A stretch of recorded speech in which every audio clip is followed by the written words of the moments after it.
Yo, what's going on, y'all? Good afternoon, or morning, or evening. Or morning or evening, depending on where you Late are in night. the world. Yes, Yeah. sir. Yes, Fourth sir. meal time. That time of the night where it's like, this is irresponsible of me, but I'm going to order some Taco Bell. Hey, we've all been there. Maybe it's not We've Taco all- Bell, but we have all been there. We've all been there. But what's going on? Happy Thursday, y'all. Welcome Yeah. to the last stream of the week. And today we are doing a continuation. We got some news of the day to get into, but the biggest topic we're going to be getting into, or the meat and potatoes of this stream, is going to be a continuation of the quarterback rankings show that we did last week, and it'll finish off the rankings. Redraft rankings segment that we have been working our way through with these position group over the past, I would say, month and a half? It's been some time, maneuvering through this, and it feels appropriate with the popularity of Superflex. We have multiple Superflex leagues that we run and or are in. Just started off a appropriate. Superflex league, or just put it into.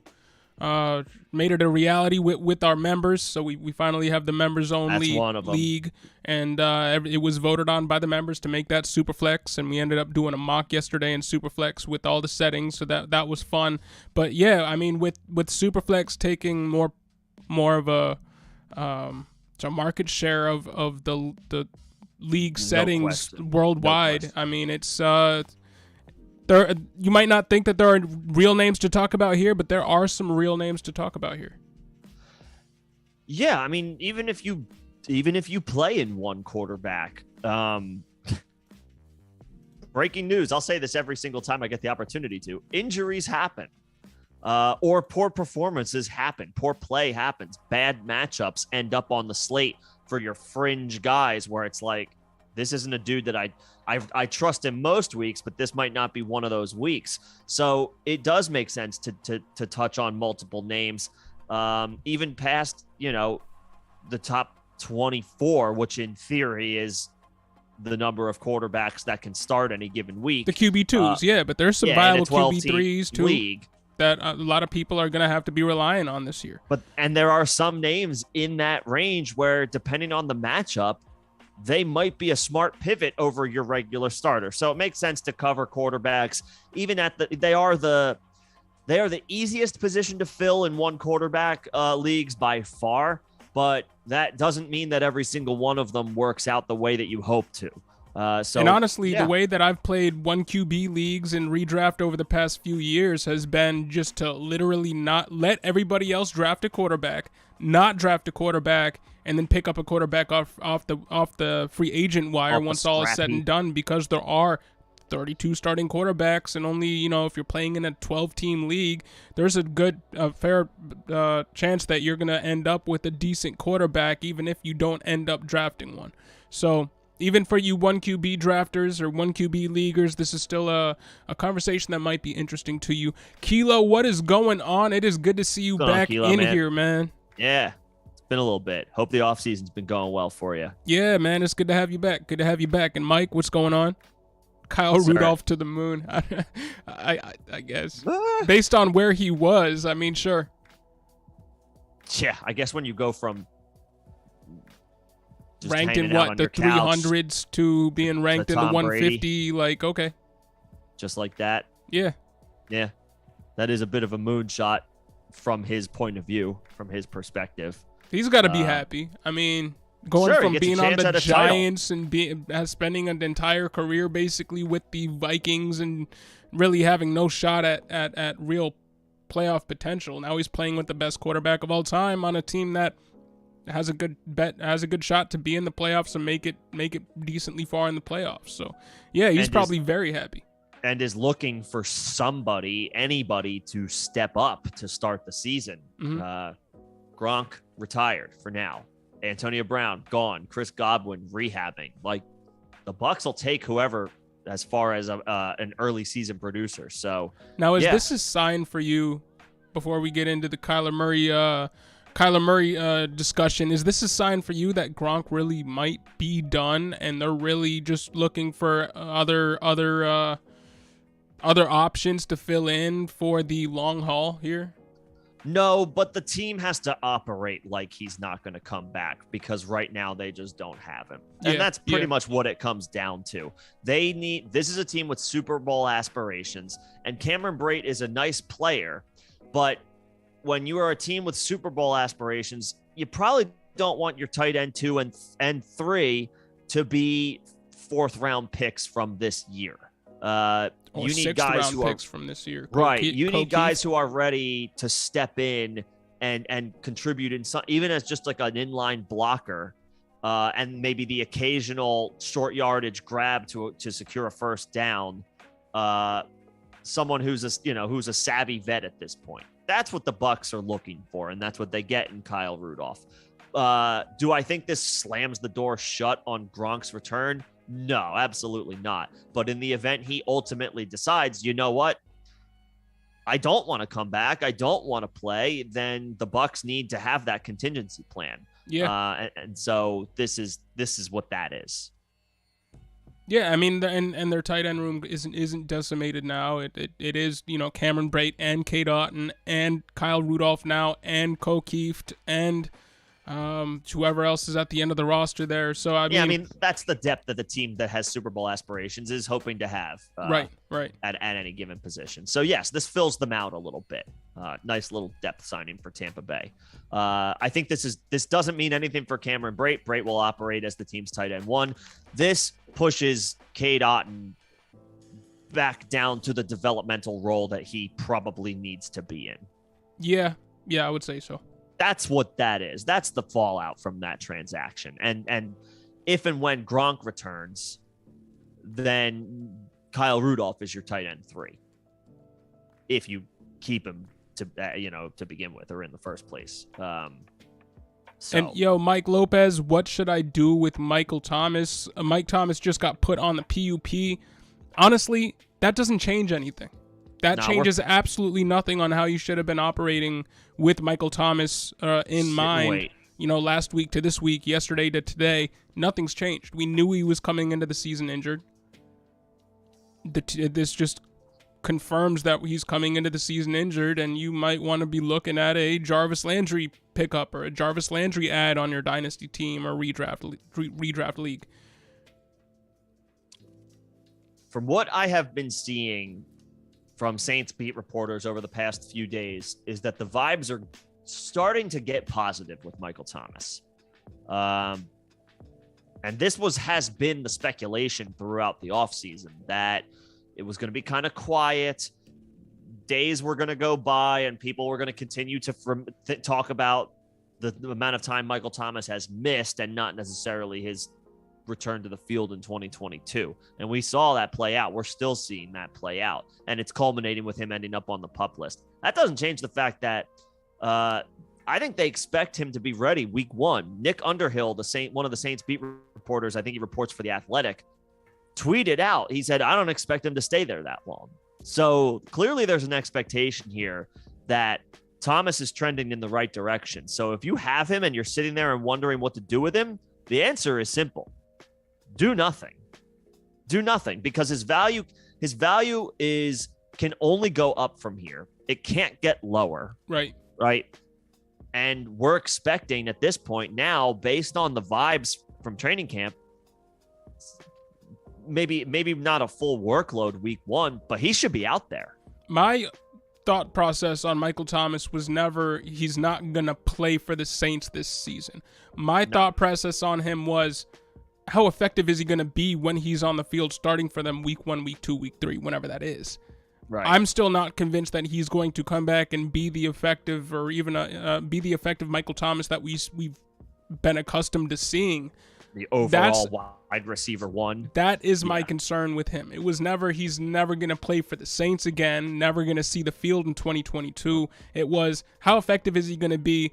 Is he going to be somebody that you really covet on your teams this season from what he's doing for you points-wise on a week-to-week basis? That I'm not still so sure on, but this news doesn't change anything either way.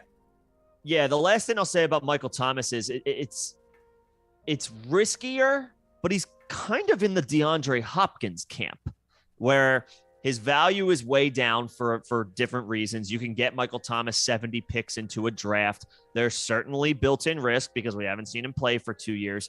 But you're talking about 2 years ago, he was the wide receiver 1. The overall wide receiver 1. Yes, the offense has changed significantly since then. Not only is Drew Brees no longer the quarterback, Sean Payton is no longer the head coach. Mm-hmm. Michael Thomas does not, I will say this rather definitively, does not need either of those guys to still be somewhat productive. Especially with Jameis. Right, with Jameis, who is a gunslinger, who is a former 5,000-yard passer, and through a limited sample size last year, showed the best efficiency of his career. And while Sean Payton is no longer there, Pete Carmichael, the offensive coordinator, is, and he's been there for like a baker's dozen years. Like, he's been there for 13, 14 years. It's been a while. This offense is not going to be so different just because the coach and long-term quarterback are gone. So I'm officially squarely putting Michael Thomas kind of in the DeAndre Hopkins conversation. You're not going to be able to rely on him for the first month of the season, and for Hopkins it's a little bit longer. But after that, once Thomas gets his feet wet and under him, like, is it fair to expect a guy of his caliber to perform like a wide receiver 3 for your fantasy team with upside for more? I think so. Yeah, just it might not be pretty. I think once they hit the field, DeAndre Hopkins will be performing at a higher level than Michael Thomas. Sure. So that's the distinction there. But you are just waiting on both players. Right. That is the similarity that I'm kind of leaning on here. We have to wait on both guys for very different reasons, but we know that these two dudes, when they are right, are at the top of the pecking order when it comes to the talent level at their position. And so if Michael Thomas can come back and even be 75 to 80% of what we're used to, that's a wide receiver 3, at least, with wide receiver 2 upside. That's a mid wide receiver 2 maybe. So yeah, I'll take a shot on that in the 7th round. I'll probably have to wait until week 5 or 6 before we have regular confidence to be like, yep, the time has come. But that's not that long to wait for a guy with that type of upside. The last thing that I'll say about Michael Thomas was that season in which he was wide receiver 1. The other pieces in that offense were, I think, a 30-year-old Emmanuel Sanders. Yep. And Traquan Smith was there. Yeah, and he was like a rookie or a year 2 player. He was and I don't even know who their tight end was. They had Jared Cook was there for a little bit. That might have been it. But my point being, he's got to come. I expect him. Yeah, he might come back, be 75, 80% of what he was at his prime.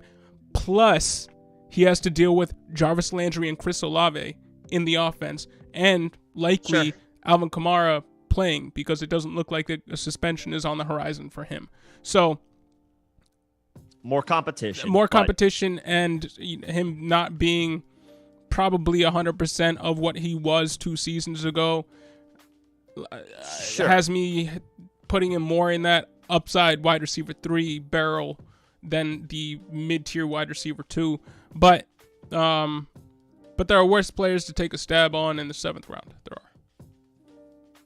Yeah, I mean, the upside is still The upside is still strong. Speaking of upside, yeah, the Cardinals signed Kyler Murray to a 5-year, $230.5 million contract extension a few hours ago. Kyler got the bag. Yes, he did. How Well do you feel about it? Well deserved. He has produced some big time numbers in his first 3 years in the league. And honestly, in an offense that I think holds him back a little bit. I think Cliff Kingsbury is an overrated head coach. I don't even know if he's overrated. I think he just flat out is. I think he has failed upward through this. He's just bad. He's right. a bad head coach. I don't think he's a good head coach. And yet Murray has still totaled 90 touchdowns throwing and running over 3 seasons. And inheriting in his rookie season a team that was bad enough to be able to be in a position to draft him number 1 overall. People hold the win-loss record against Murray. Well, I would hold that against Cliff Kingsbury more than I would against Murray. Wins are not a quarterback stat. That team always starts off hot, and then Cliff Kingsbury, there's some tape on him. And Cliff Kingsbury, what I think he is he can put in or install an effective, an offense, right? But as soon as he's asked to pivot or adjust or adapt to what defenses are throwing at him by week 6, he crumbles. Mm-hmm. He can install a solid defense, but he cannot adapt on a week-to-week basis over the course of a season, and that tanks the Cardinals. But with respect to Kyler Murray, we both speculated that he was going to get a deal like this. But he signed through 2028. Cliff Kingsbury is technically, his contract ends after the 2027 season. So if the ownership group or whatever is still high on Cliff Kingsbury, still believes in him, I mean, Kyler Murray could be hamstrung by Cliff Kingsbury for the most of the contract that he just got signed to. Yeah, unless they fire him, which we would advocate for. Yeah, I would totally advocate for. Yeah, Lamar's about to get paid. Burrow and Herbert about to get paid. Oh, they're licking their chops seeing what went down today. Yeah. As they should. Murray, though, I'll switch this. Just let's switch gears to a fantasy conversation, because this is going to be a quarterback-driven conversation today, with some Superflex focus baked in, just because we are going to be looking at QB2s and 3s. That said, even in one quarterback leagues, actually almost especially in one quarterback leagues, I have never been more bullish on going after a high-end signal caller at the position. Yeah. Within reason. 25 years old. Murray is the pinnacle of targets for me this year, because his ADP has been in that like 60 range, but he's closer to Jalen Hurts from an ADP perspective, who I like, than Lamar Jackson, who is closer to the tier that Murray, I think, has earned being a part of. Now, Jackson is a former league MVP with the highest rushing upside of any quarterback in the NFL. But Murray's proven to be pretty damn good. And as much as I've been in Lamar's corner as far as him being a thrower of the football, Murray is a better passer than him. Murray's a better thrower than Lamar. So the fact that you can have Kyler Murray as the QB 5 or 6 off the board this year, 60 picks into a draft, is something that I am looking to do each and every opportunity I can get. Yeah, in the live stream that where you were in Pittsburgh, I went over 4 players, one from each position group, that I am absolutely targeting in most redraft situations, hoping that I can get them. Kyler Murray was the first guy that I talked about, and that was a week ago, way before this rumblings of this news or anything were in the eye of the public, or the public eye. 3,700 yards passing in every season, 20 plus passing touchdowns in every season. His completion percentage has grown in every single year. His yards per attempt has grown in every single year. Last year, he was 8th in deep ball attempts, number 1 in deep ball completion percentage, and they traded for damn near the best deep threat in the league in Marquise Brown. One of the best, yeah. Number 1 in true completion percentage, which factors out throwaways and dropped passes. Number 3 in true passer rating, which does the same for passer rating. Passer rating versus man, number 2 in the league. All that with the added bonus of him being 4th in carries last year, 4th in red zone carries last year, 4th in rushing yards last year, 4th in rushing TDs with only 5, which is kind of which he might be due for some positive touchdown regression on the ground, considering a guy like Jalen Hurts got 10 last year. And I went all over all this last week in that live stream, but Kyler Murray to the moon. Yep. What I think this might signal is that they're going to be cutting DeAndre Hopkins after this season. Because his contract is going to come due. It's going to be an albatross on the books. And DeAndre Hopkins, they can save $19.45 million against the cap next year by cutting him. So I think moving into 2023, Marquise Brown is going to be far and away the number 1 for this team moving forward. Mm-hmm. And so James Conner, looking at the other albatross contracts or large contracts right now for the foreseeable future, James Conner, it doesn't make sense to cut him in 2023.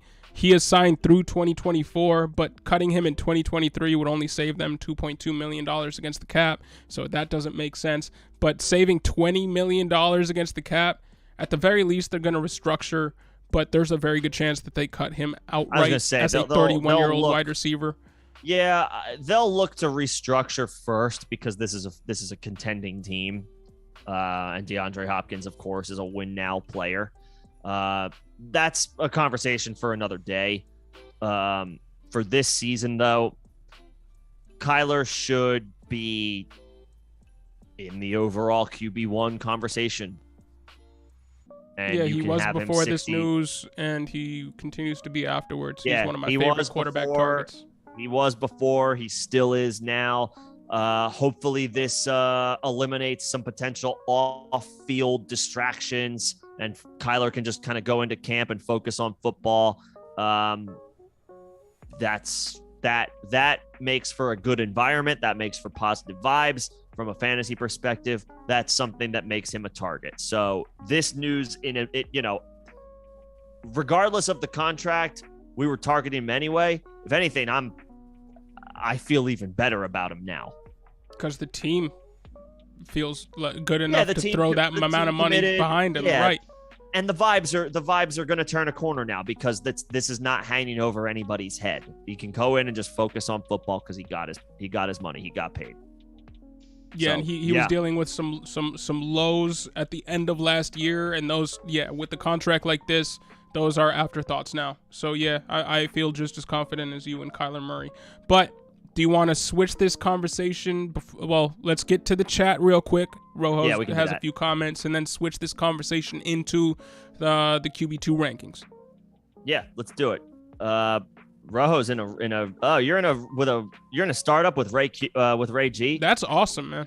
That's pretty dope. He just traded for look at that trade.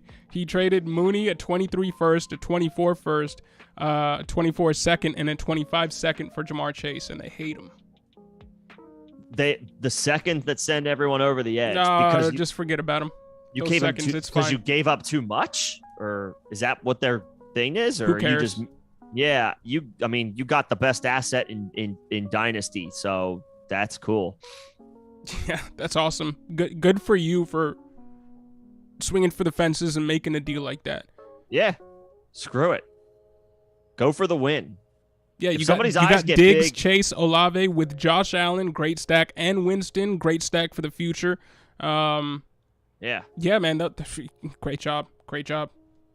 Yeah, man, whatever. Let people hate. We talk about this all the time. Why do people hate trades? Because they're not a part of them. Everybody's wishing that they were in on a Jamar Chase deal right now. Right. They're thinking to themselves, I hate that guy for doing that. I wish that I was the guy that everybody hated for doing Either that or they wish that they got all those picks. So, hey. Yeah. And I wouldn't advocate blowing up your Josh Allen dig stack for at least 2 seasons. You didn't give up. I don't think you gave up too much. No. Like, that's the going rate. If you want a guy of Jamar Chase's caliber, that's what you got to come with. Like, if so. Yeah, 3 firsts and 2 seconds is basically what you gave up there, and that's the going rate for Jamar Chase. I'm honestly surprised that got it done. I would have thought you would have had to pay more.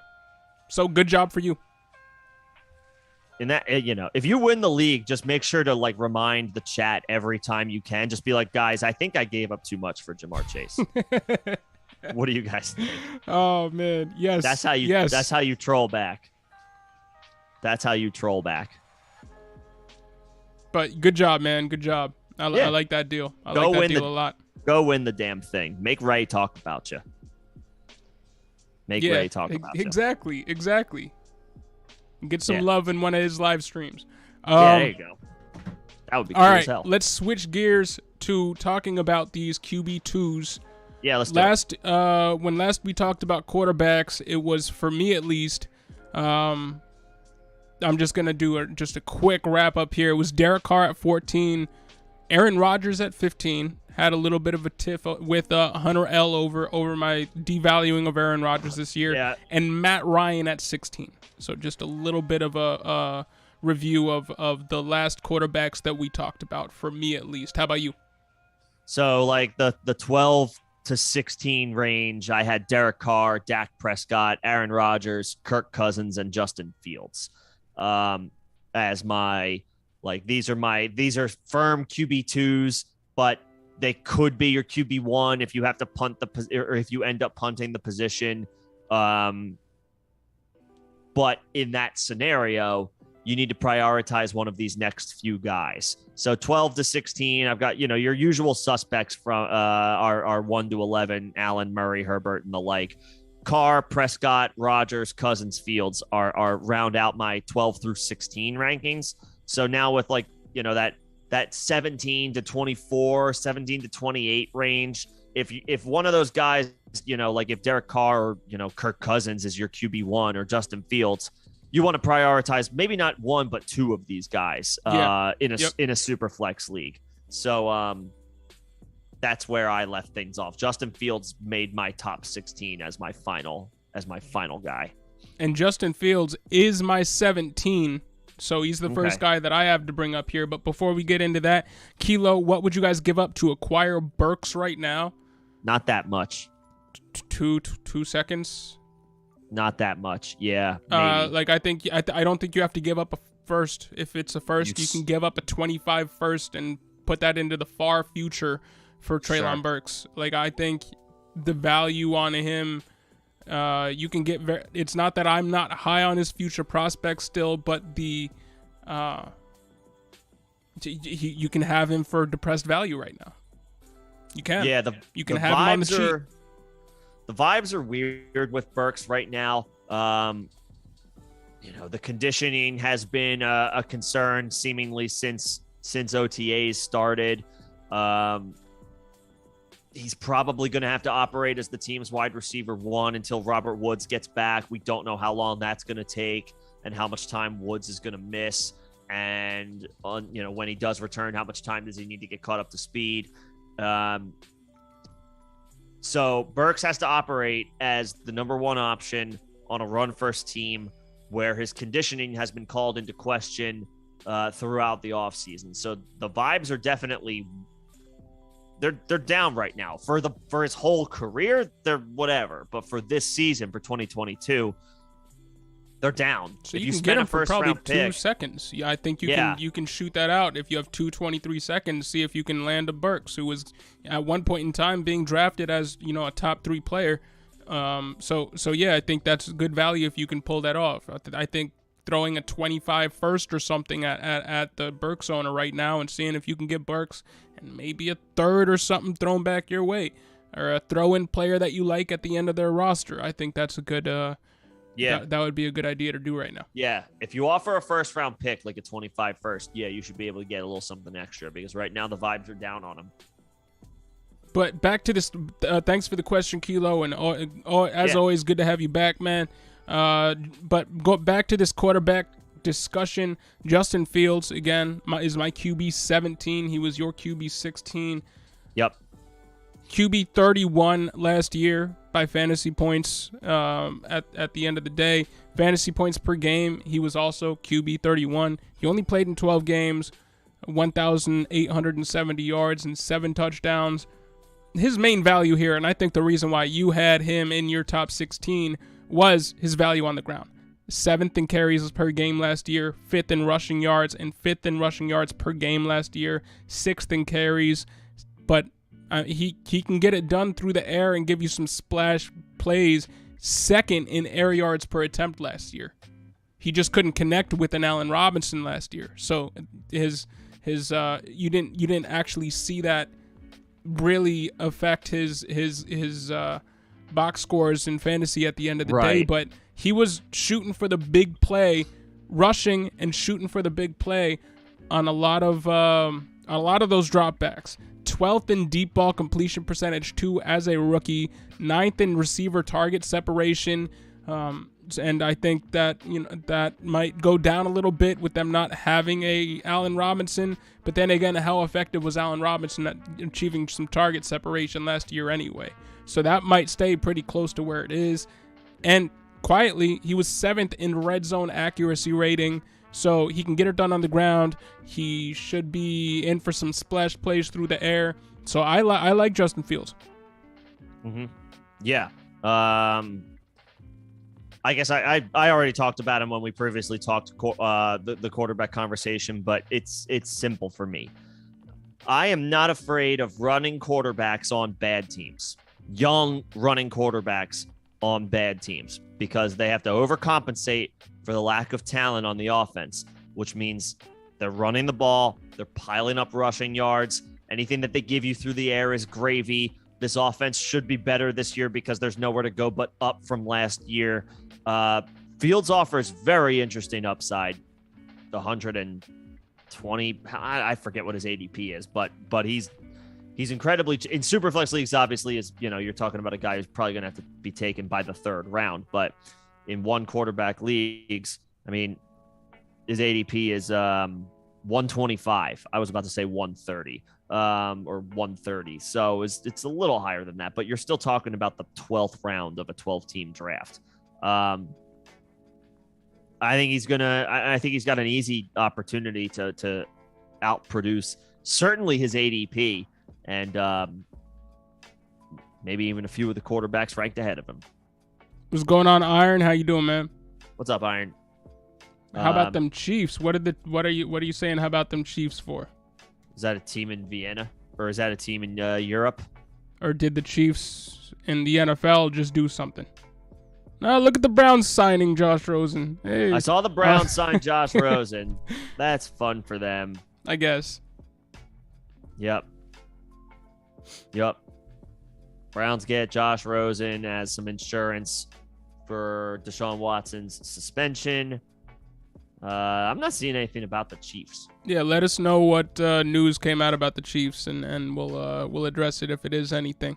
But always good to have you in here, Iron. So, Nick, who is your QB 17? So my QB 17 is actually Jameis.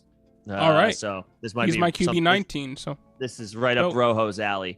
Yeah, I mean, this is all about what we've seen him do before. So I'm leaning a little bit on past performance. Just a former 5,000 yard, 30 touchdown passer, who showed significant improvement in the efficiency department last year in his first season with the Saints, with a bare bones collection of pass catchers to throw the ball to. Not only do they get Michael Thomas back, whatever is left of Michael Thomas, we hope it's in the 65 to 70% range, but whatever's left of Michael Thomas, regardless, is probably better than anything they had at 100% last year.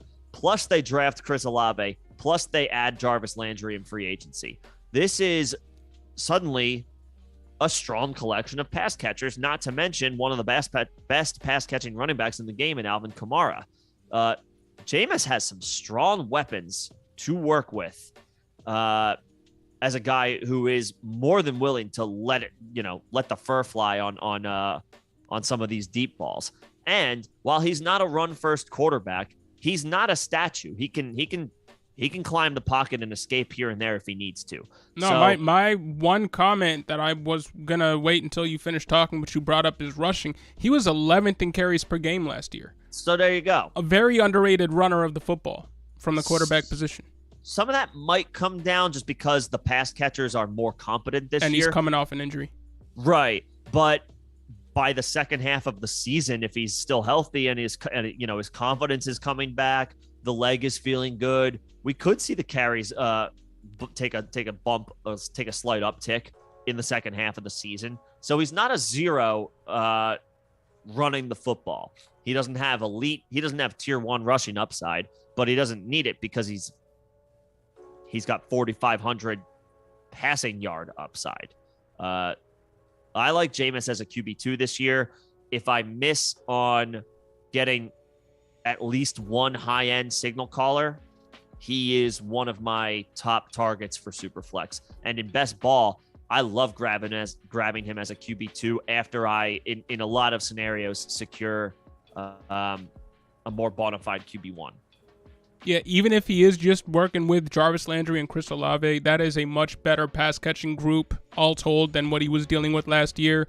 In Tampa Bay, he was QB8 in 2019, QB11 in 2018, QB14 in 2017, QB18 in 2016, and QB16 in 2016. So that's going backwards, but he got better by points per game in every single year. Yes, he had 1 year where he was a top three quarterback because he stayed healthy for the entire season. It didn't quite match up the same as in fantasy points per game. But, towards the end of his career there in Tampa Bay, he was still a QB1 in the last 2 seasons he played in Tampa Bay by a fantasy points per game metric. So he's improved every single year. He got the short end of the stick once he left Tampa Bay, and he has a good shot to redeem himself this season after he was given the short end of the stick on the Saints last season. So, yeah, I like Jameis. He's my QB19. Yeah. Yep. I have him at 17, so I like him just a little bit more. But we're basically in the same range on Jameis. Want to move to the QB8? Your QB18? Yeah, my QB18 is Mac Jones. Oh wow, okay. I don't have him as high, but I'll give you the floor. He was QB18 last year. It's kind of simple for me. He was QB18 last year, 3,800 yards as a rookie, 22 touchdowns as a rookie, 25th in fantasy points per game. So the fantasy points per game aren't quite up there, but his finish was. Did he miss time top last 18? Year? Is that why? I guess he did. There is a disparity there. No. He didn't miss time, so he had an overall 18 finish, but he was 25th in points per game. That's okay. I was thinking backwards for a hot second. Ignore me.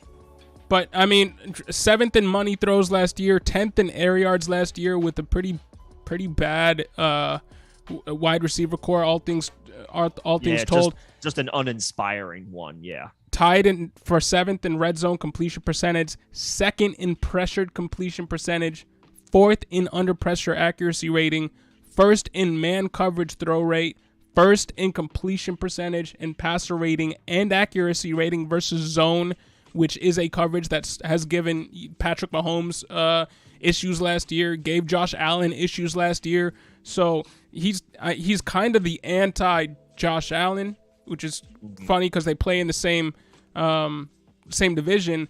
And that's not to say that's a bad thing. It's just he's a pure pocket passer.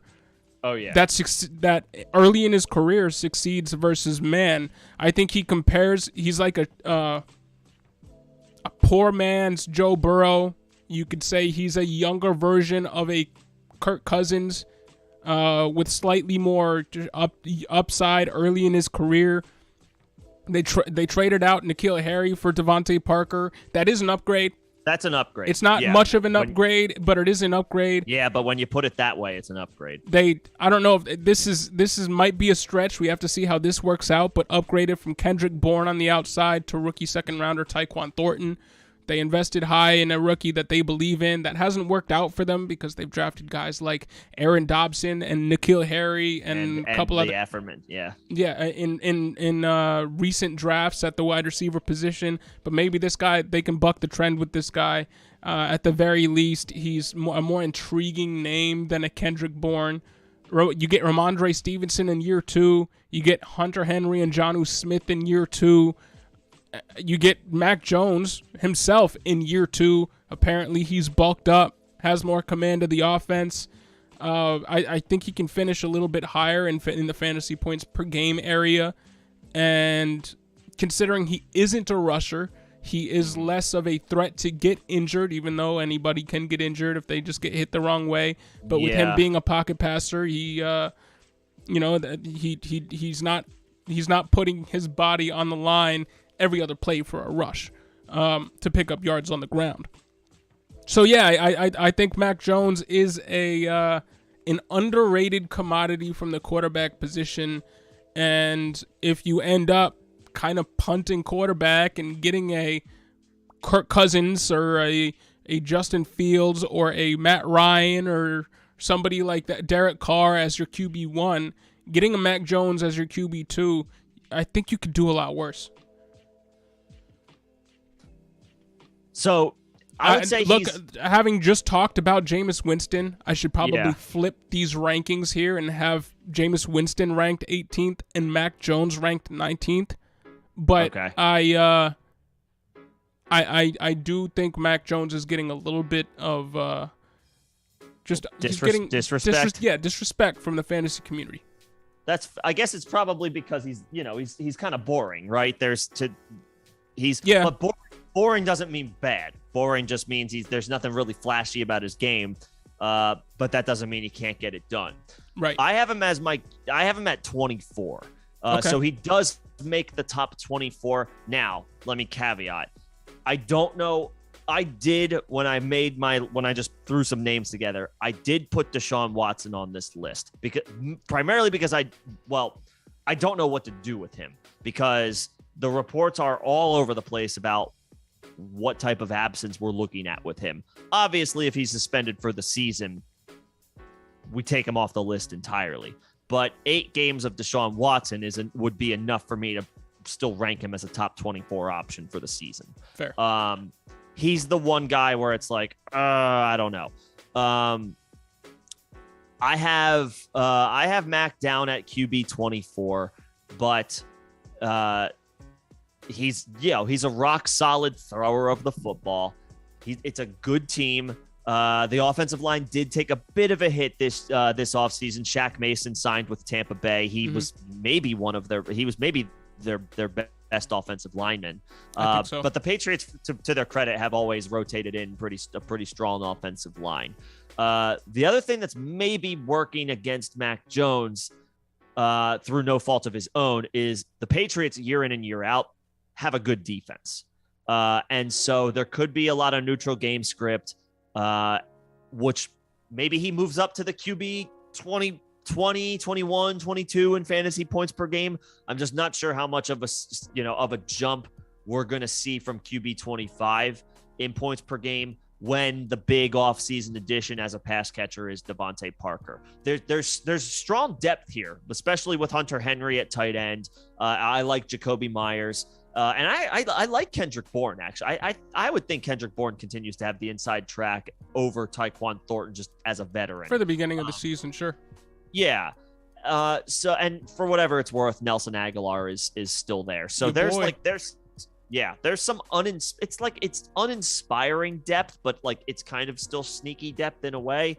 It's Patriots-like depth. It's the kind of depth that they've had every single season with even Tom Brady for the last few years.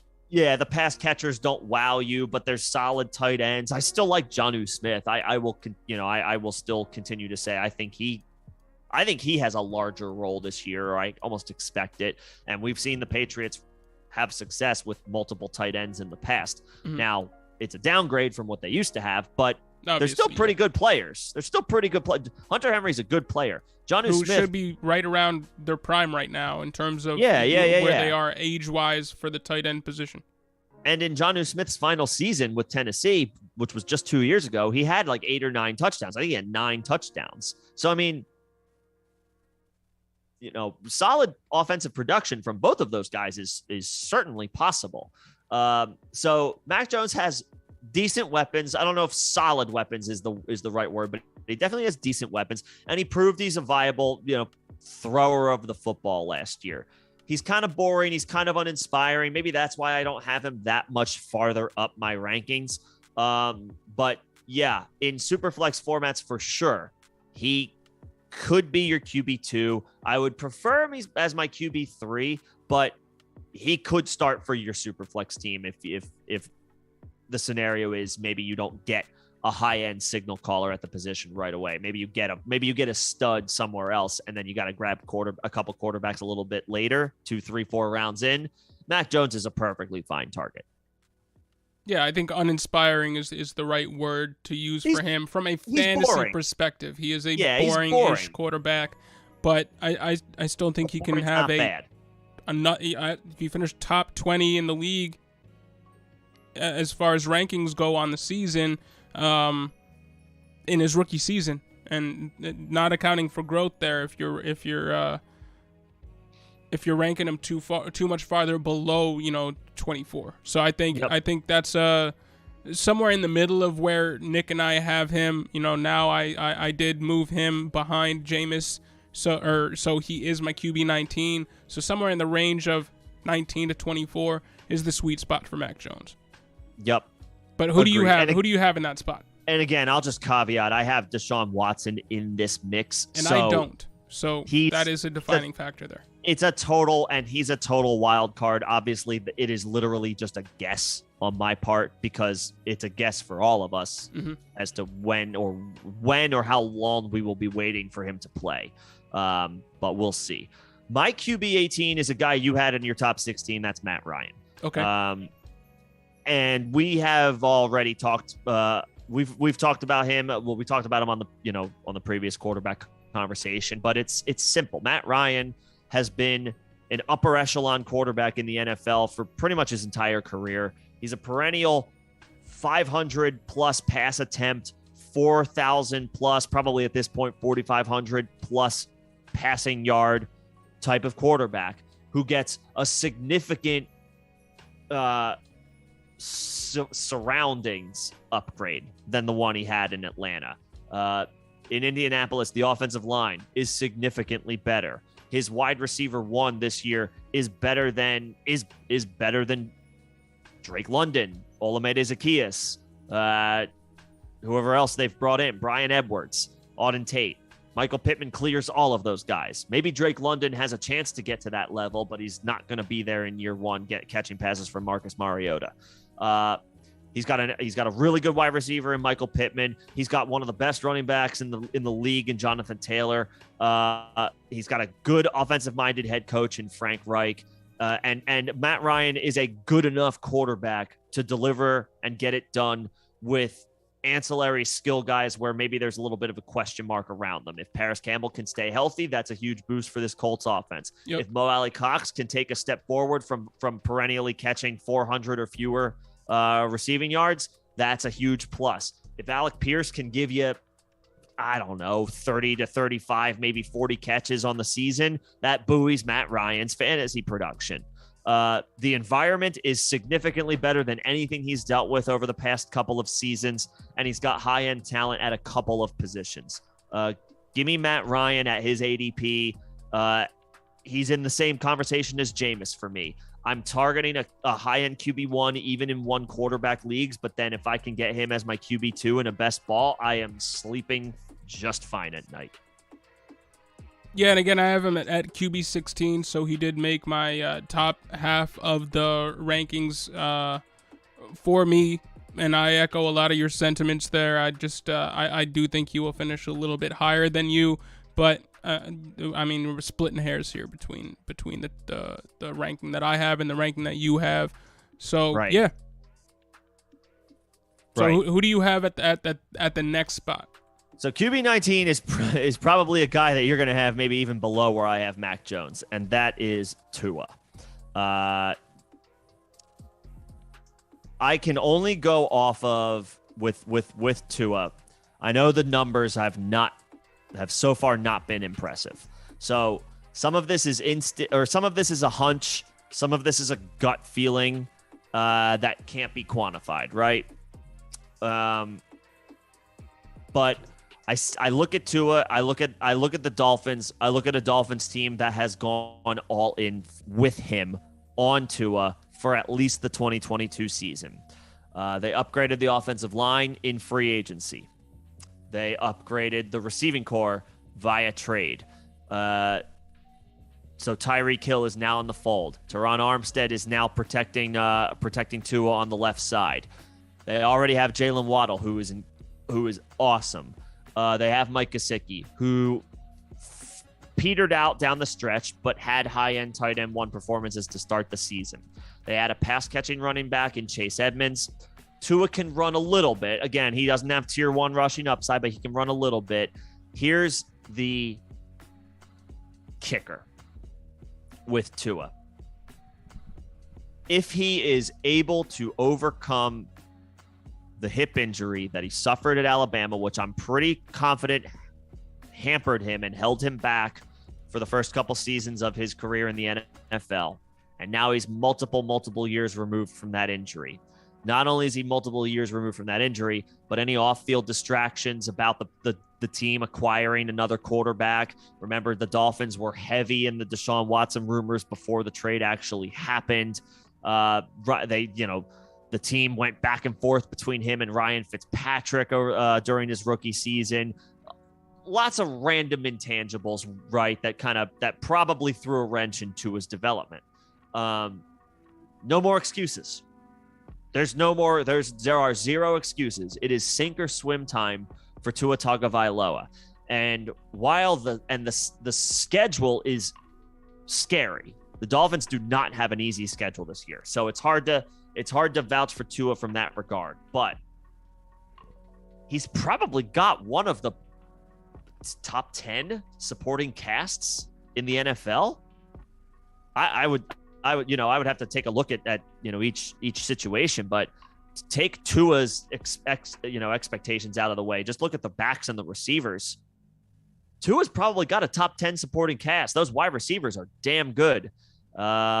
So let's go, Tua. It's time. What do you got? I'm willing to throw my weight behind Tua for this one season as an interesting QB2. Not anything more. But I think there's enough here to kind of get him over the proverbial hump of okay, now we can start expecting some decent performances on a more consistent basis. So let me get my thoughts off on Tua before we hit the chat here, because we do have some questions waiting in the chat. Sure. I have him at QB 21. Okay, so not as far down as I thought. Let me see. I missed a 1. 22. 211. 22. Okay, got it. So I respect everything that you're saying, and that is why I have him ranked at QB 22. He has all those weapons, but I am not a believer that he is the guy to unlock those weapons and utilize those weapons to the fullest extent. And the way I'm going to illustrate this is based off of last year, what he did last year. He was number 2 in the NFL in protection rate, which is how good of an O-line you have at protecting you on a play-to-play basis. Number 2 in the league. Yep. So he was 23rd in yards per attempt and 31 in air yards per attempt. So even with the second best O-line protection in the league, he was dumping it off and couldn't really uncork it down the field. So you can't get much better than the second best protection in the NFL. How can I trust you, Tua, to unlock Tyreek Hill and to unlock, some of these other passing options in this passing offense, or to really fulfill the promise that you should be able to fulfill, that most other quarterbacks would be able to fulfill with a Tyreek Hill, Jalen Waddle, Mike Gesicki, Cedric Wilson, Chase Edmonds led offense. I have zero faith that he can unlock those players. To me, I look at Tua, and he's Alex Smith. He's this generation's Alex Smith. You can put weapons around him, but he is going to be risk averse to the fullest. His protection can't get much better.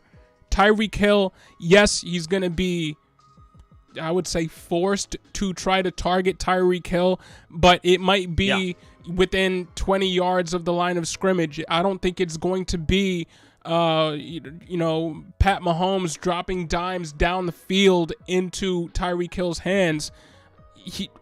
Into his favor, number 3 in accuracy rating, number 1 in red zone completion percentage, number 5 in clean pocket accuracy rating, and number 2 in completion percentage versus zone, which we already addressed when we were talking about Mac Jones.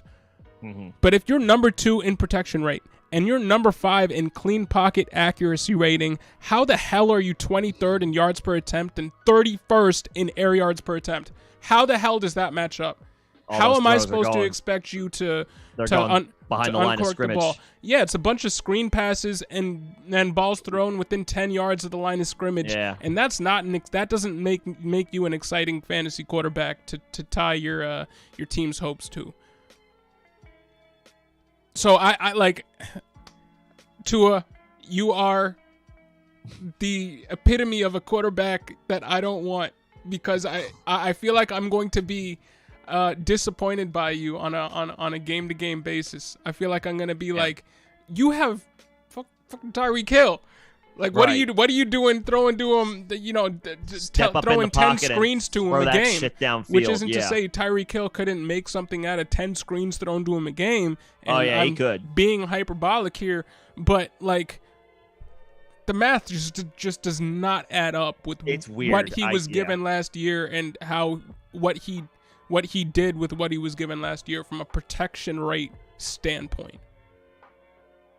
It just doesn't make he is a quarterback that doesn't make sense for me. The numbers are weird, and he's definitely an enigma because of that, because it's hard to make any, like I said, I'm going off of like a gut feeling. I didn't have any definitive numbers to back up why I'm a little more interested in Tua than you are. But it's fair to call out. It just the performance just hasn't quite been there. And on top of that, if you want to look down the line, which is always a smart thing that savvy players do, championship week for Tua is in New England in January.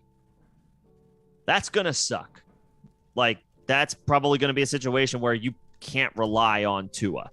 So you obviously are looking for guys where ultimately it's like, I expect to get to the playoffs. Can I trust this guy in the fantasy playoffs? Tua is not even, he's not a definitive yes. He's not even like a sort of yes. It's still very much a wait and see. So he has a lot of questions to answer. I think a lot of questions, regardless of what happens, will be answered this year. Is Tua a long-term starter in the NFL? I have no idea. I do think his numbers will be decent enough at the end of the day where he will give you some usable, passable performances. But I understand having caution, I understand having concerns about Tua, because there are some red flags that he still needs to address. And when you mention the fact that he has a tough schedule this year, tougher than last year's was. Even though last year he was playing against the Bills twice and the Patriots twice, his schedule will be tougher this year than it was last season. Yes, he has better weapons. Can he unlock them? That's the only question for me. Yep. And I do not think he can. But taking a break here, let's go to the chat. Iron. Cool. And Kilo Iron MBS. missed the mock All right. last night. I don't like in an hour, maybe from now. Yeah, I guess. Maybe. Depends on the It depends on how long the quarterback conversation goes, Iron. If it runs for another 2 hours, which I don't know that I necessarily expect, but then we might, we might call it and we'll do a mock next week. But I would say maybe come check back in an hour. We'll see where we're at. I don't know if that sounds good. Yeah, sorry, I'm just reading text from my parents on something. Yeah, sure. And really quickly, I'm going to pivot to the Discord, actually. I don't know if Slim is in here, but he got an offer to send Cole Kmet and receive Dawson Knox and a 3rd-round pick. I'm just telling him to go ahead and do that deal. Yeah. Yes. Yeah. I'm kind of just my mind blown. Yeah. Yes. Wow. Anyway. Wow. Wanted to quickly go. Yeah, that's a nice little. Someone's thinking too hard from a dynasty perspective when it comes to this Cole is Kmet. this is your reminder to don't go too far down the rabbit hole sometimes with these.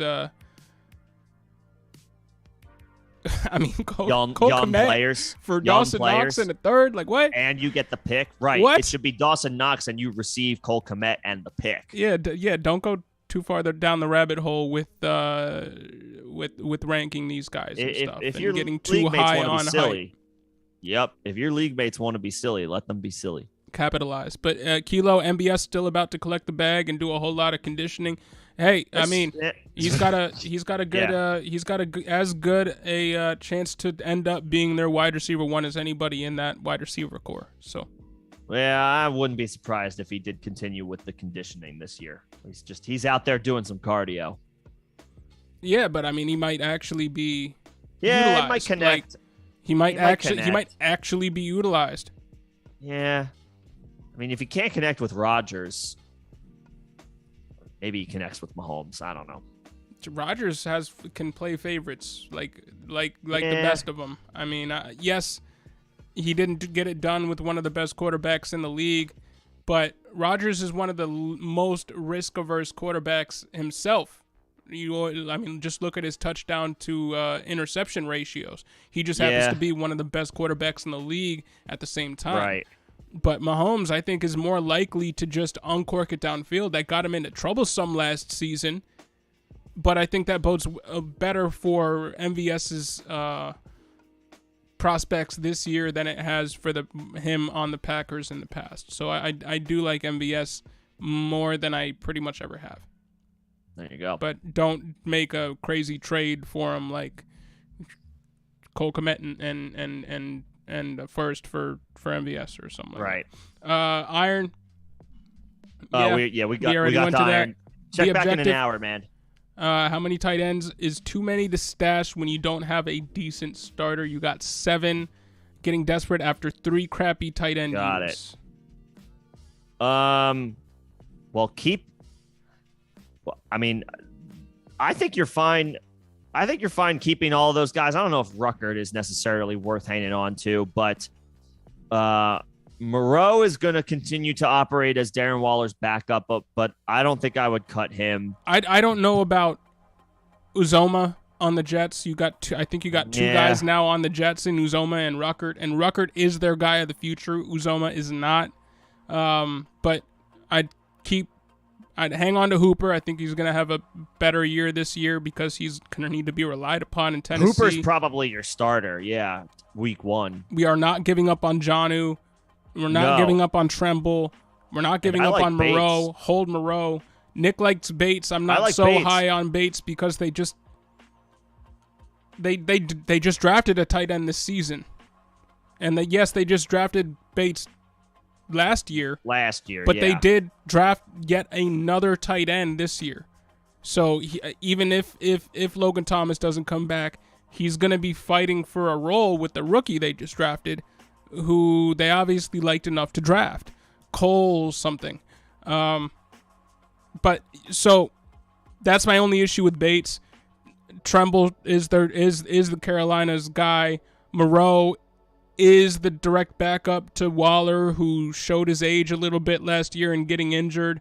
Not worried about Waller, but I'd still hold on to Moreau. Very high RAS for Moreau. Yep.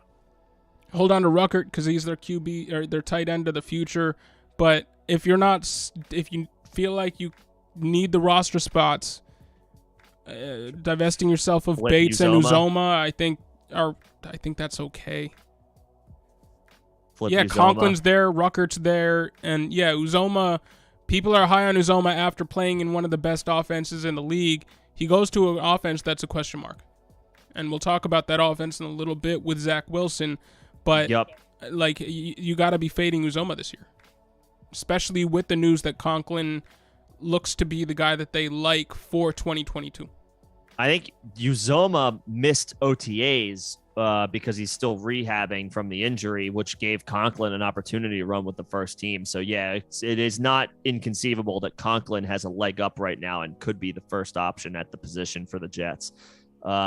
And Ruckert should really be their second favorite guy because they just drafted him, and they drafted him with pretty decent draft capital, too. As far as Bates, I'll just say this, and we've been big proponents of this and will always be. It's just we give the edge, we give the advantage to the more senior player at the tight end position. So if Logan Thomas is going to continue to miss time, which it sounds like he might, Bates could start for them week 1. I think Hooper's your week 1 starter. And while that's not like the most exciting thing in the world, if Robert Woods is not suiting up for the Titans week 1, they need somebody to throw the ball to in Tennessee. Derrick Henry can't carry the ball 50 times. Well, he could, but it would be Wouldn't gross. Be smart. Yeah. So Hooper's probably your week 1 starter. I think Jonnu mixes in this year. Moreau is an excellent option if Waller has to miss time. I mean, you probably don't want to keep operating this way. I think it's a matter of time for you. I think Tremble is is just a year away from getting a decent quarterback. I think we hope. Hopefully Ruckert can take the year 2, year 3 jump. I think it might be 4 or 5 crappy tight end years for you, but I think you're on the right track.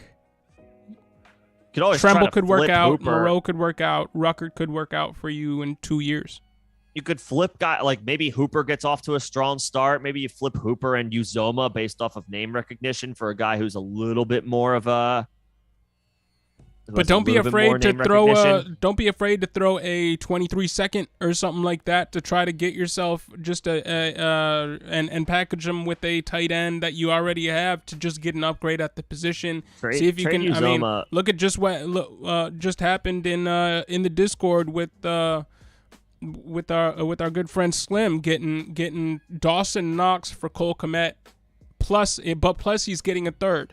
So I mean, I wouldn't be afraid to shop around for a tight end upgrade if you are getting desperate.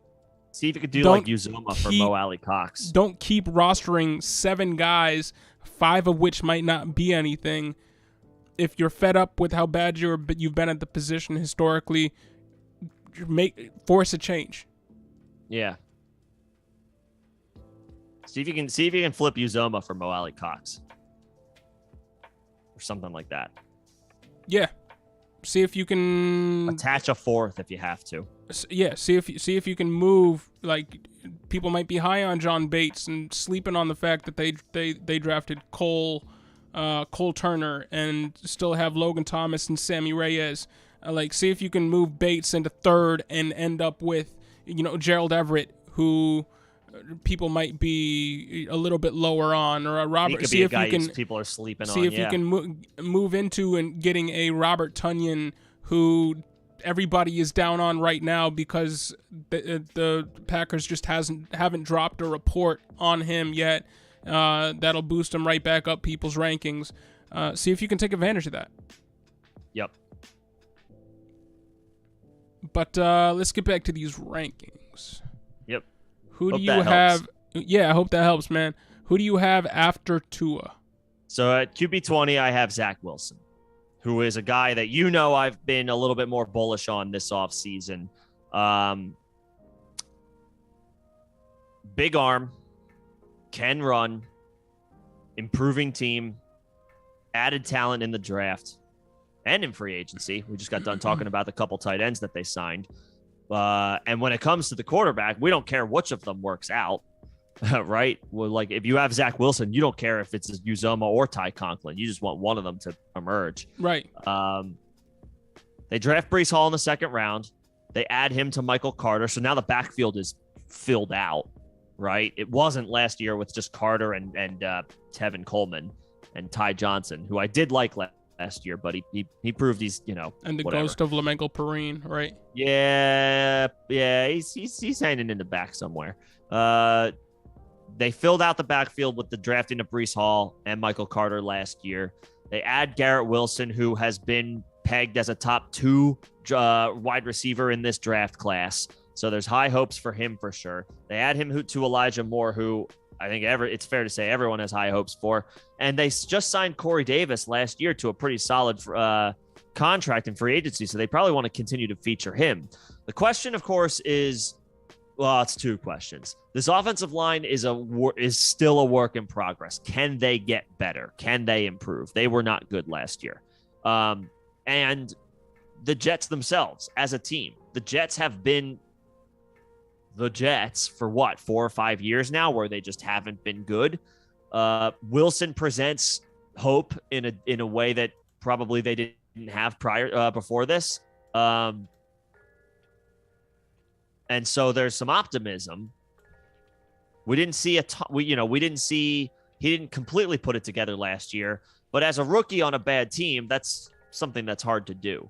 Like I mentioned, he can get the ball downfield. Wilson's got a big arm. You can take your deep shots with a guy like Garrett Wilson, with a guy like Elijah Moore. And he can scramble. He's not, again, you're talking about tier maybe 3 rushing upside, but he can climb and escape the pocket. Factor in his off-field shenanigans, messing around with his mom's best friends, and you've got a guy that I am a big fan of. Yeah, I don't know how much that has to do with fantasy, but I have him ranked QB 23 for me. All right, I do expect a little bit of a jump from him. I do expect better wide receiver play. He was 3rd in dropped passes last year, so that should turn around in itself with Corey Davis and Garrett Wilson and Elijah Moore and Ty Conklin as your main passing options, plus Breece Hall over Michael Carter. Yep. He was 5th in deep ball accuracy rating, 7th in deep ball catchable pass rate, 1st in accuracy rating versus man. So all this to say, Corey Davis, underrated asset. Garrett Wilson might be a little bit of an underrated asset when everything is said and done. I hesitate to put too much stock into his rushing. He was 8th in rushing touchdowns last year. I think that regresses. I really do. I think that I think Breece Hall picks up more of those rushes than he does. Yes. He was 37th in carries per game. So he just experienced some pretty incredible, bit of an outlier. Right, some pretty incredible positive touchdown numbers there, and he's due for some negative touchdown regression on the ground, and we'll see if he can supplant that with growth through the air. That's still the jury's still out on that. The jury is still out on that. He was quarterback 30 last year. He was quarterback 30 in fantasy points per game. I do expect some growth for him, so I'm jumping him up 7 spots from where he finished last year. But there's not even a guarantee that he gets even that much higher up rankings. But he was highly thought of coming out.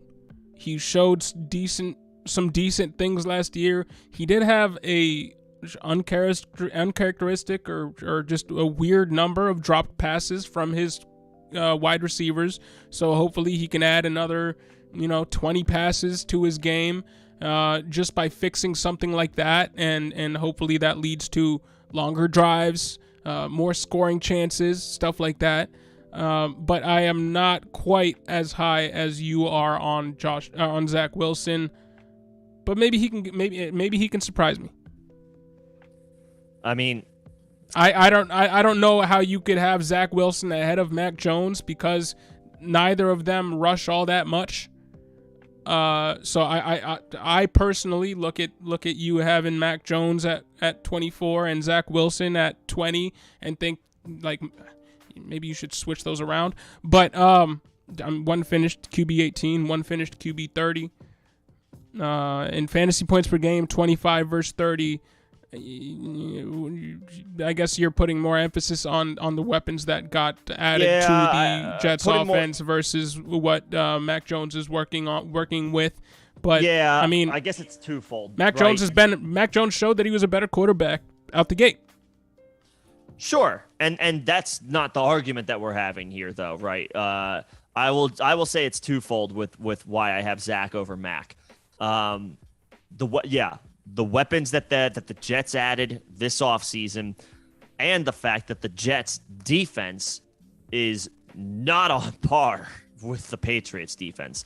So there could be the chances that Zach Wilson is playing with a deficit is much higher on a play-by-play, game-by-game basis, I would think, than Mac Jones is. So, yes, these are forces kind of out of their control. If I had to pick which one I'd rather have, just from a blanket NFL statement, based on what they did last year, it has to be Mac Jones. But from a fantasy perspective, given both of their environments and the supporting cast, that's why I have Wilson ahead. Fair. I have him at 20. Who do you got at 20? I got Trevor Lawrence at 20. I have him one spot below at 21. I just think Trevor Lawrence, if we're comparing him to a guy like Zach Wilson, he comes in with a much higher ceiling based off of what everybody was saying about him post-draft, what he did in college, all that. Was 22 in terms of where he finished last year, 22nd best quarterback. In terms of fantasy points per game, he was 29th. So it has some room to grow there.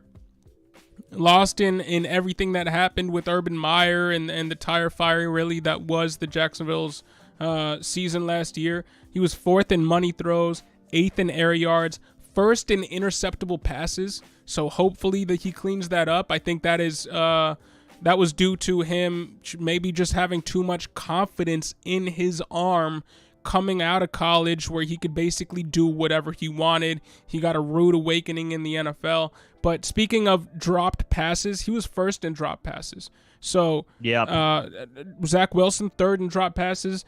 You can say all that and more for Trevor Lawrence. He was not helped by his wide receiver core of Marvin Jones, Jamal Agnew, converted cornerback, Laquan Treadwell, a perennial underachiever, Dan Arnold, who was just supplanted by Evan Ingram, and Laviska Shenault. Now they have Christian Kirk. Now they have Travis Etienne. Now they have the aforementioned Evan Ingram. Now they have Zay Jones playing on the outside as well.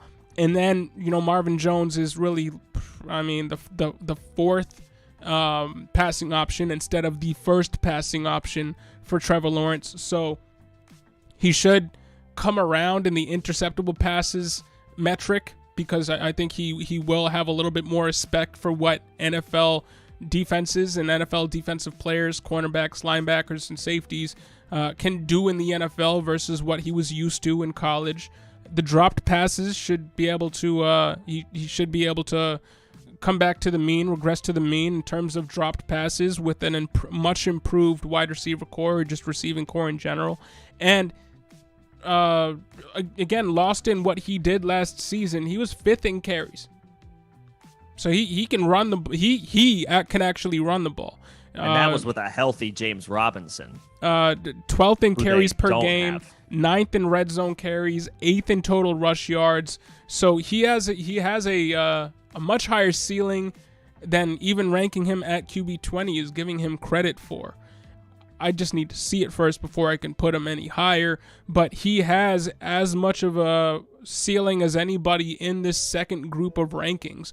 And there's a very good chance that he could be a top 12 quarterback as soon as this year, if he can realize the draft capital that he was drafted with last season. So I like Trevor Lawrence here.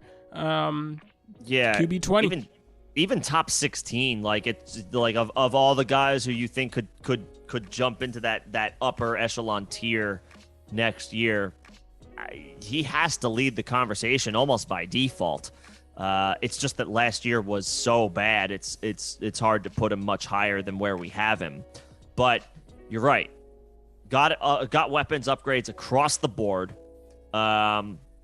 Should run more with the absence of James Robinson, at least for the start of the season. We don't know how long it's going to take for Robinson to get back onto the field. But when you tear your Achilles in December, it's hard to expect any type of, short-term timeline here. So Lawrence might be running even more this coming season. And he's got he's got not one but two extra security blankets this year with Travis Etienne, and I'll throw Evan Ingram in that conversation as a bigger target as well, who will probably operate. I would think he alternates with Christian Kirk in the slot, and you could put Evan Ingram on the outside as well. So Jacksonville has some flexibility that they didn't have last year, and maybe some extra innovation with an actual NFL head coach in Doug Peterson. Jacksonville was essentially operating without a head coach last year, as far as I'm concerned.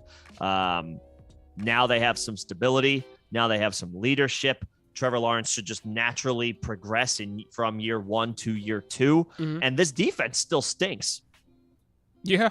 I know they have Josh Allen, and he's a budding, promising player, but there's not a ton of talent on this Jacksonville defense. They're going to have to, the strength of this team is going to have to be the offense, which means there could be additional scoring opportunities on a per game basis.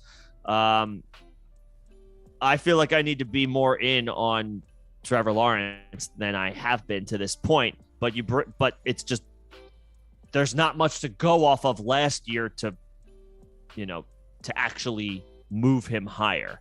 My favorite metric for him is him being 5th in carries, because that was something that I was not aware of last season. Yeah. And that could go up. He only put up 12 passing touchdowns last year. He had a ton of interceptions. Again, number 1 in interceptable passes.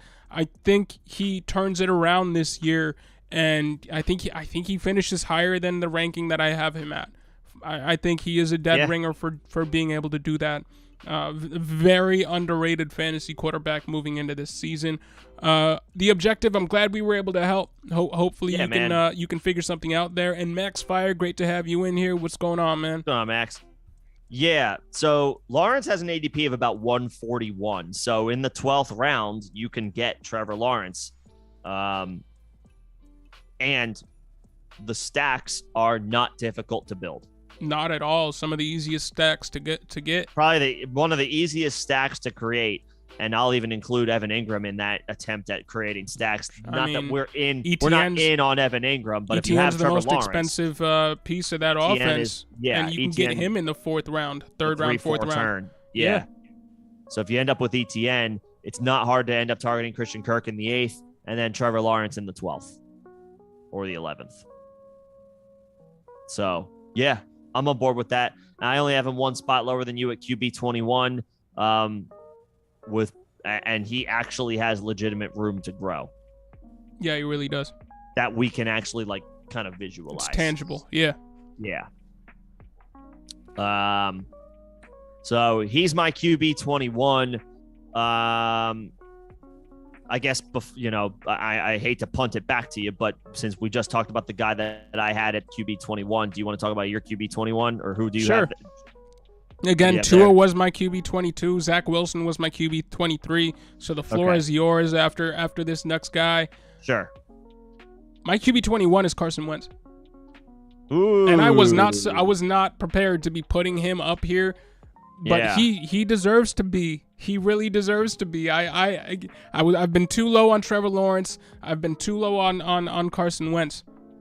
Carson Wentz was the 14th best fantasy quarterback last year, playing basically with only Michael Pittman and yes, Jonathan Taylor, but they And really Taylor. took the ball out of Carson Wentz's hands last year towards the end of last season.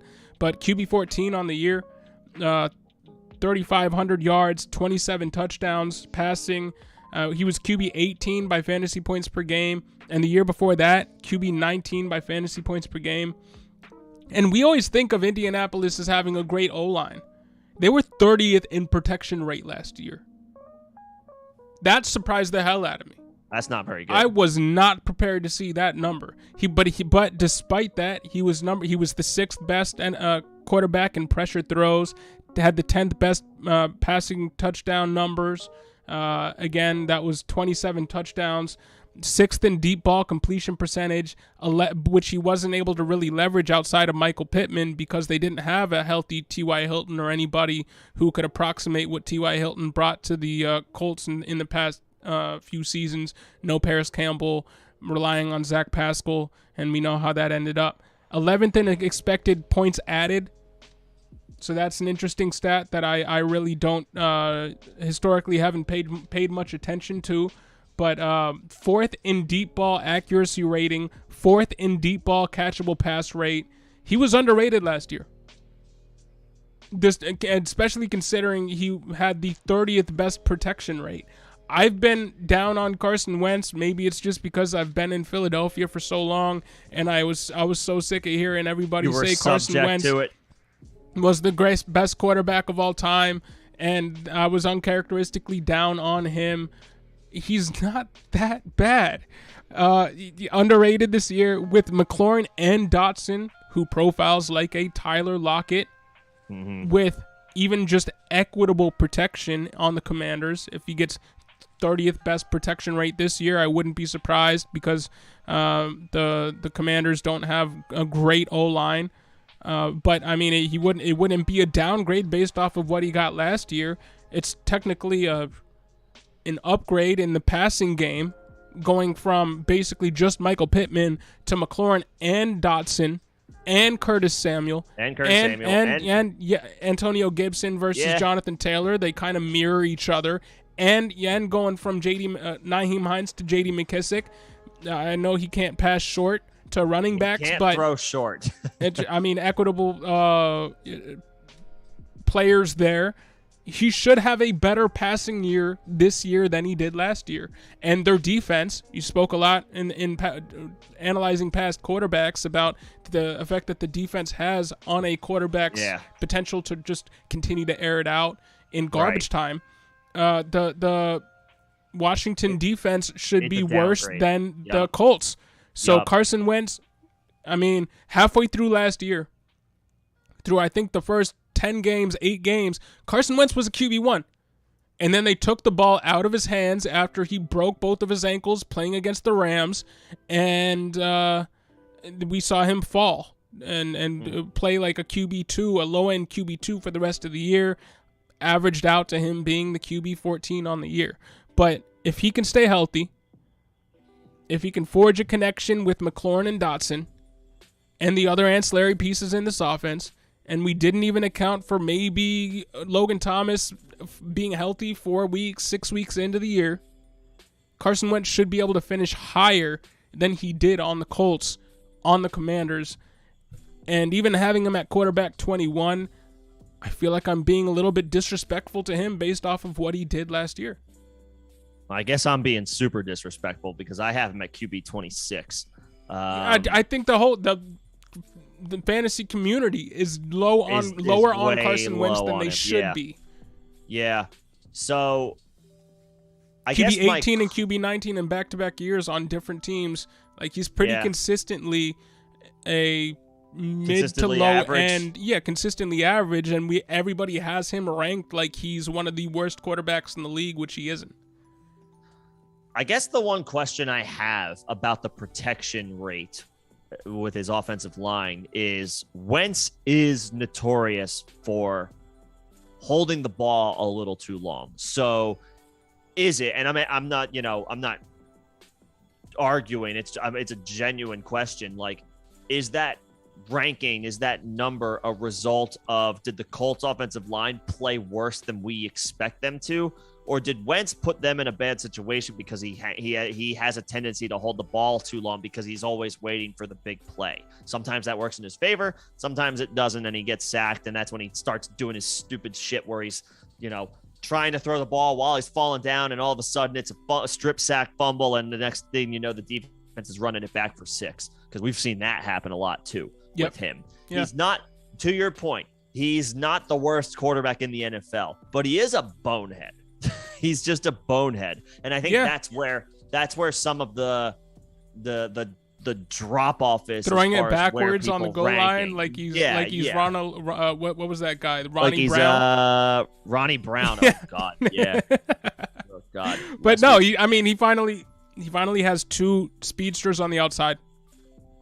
So I will give him that. Like, instead of just having one and a much better running back who they can hand the ball off to repeatedly. We like Antonio Gibson. He's not Jonathan Taylor. No. And a worse defense. Like, I think it might have been his fault. That protection rate might have been his fault. But even if he doesn't improve off of that, even if that is just his MO moving forward, and that's what you got to deal with when you have a Carson Wentz, he still does. He finished QB14 last year. Yeah. And has an extra weapon that he can uncork it down the field to. Right. Terry McLaurin is a great receiver. I like Curtis Samuel. Jahan Dotson, we are high on. We'll see how he does year 1, although rookie wide receivers anymore are coming in and contributing right away. So Dotson certainly could. And yeah, there's talent in this backfield from a pass catching perspective. Can Wentz successfully dump it off to those guys? We'll see. He's struggled in that department through his career. But he does have decent weapons. He didn't really have that much in the tight end department to speak of last year. He doesn't once again this year. So that's kind of a wash of a situation. But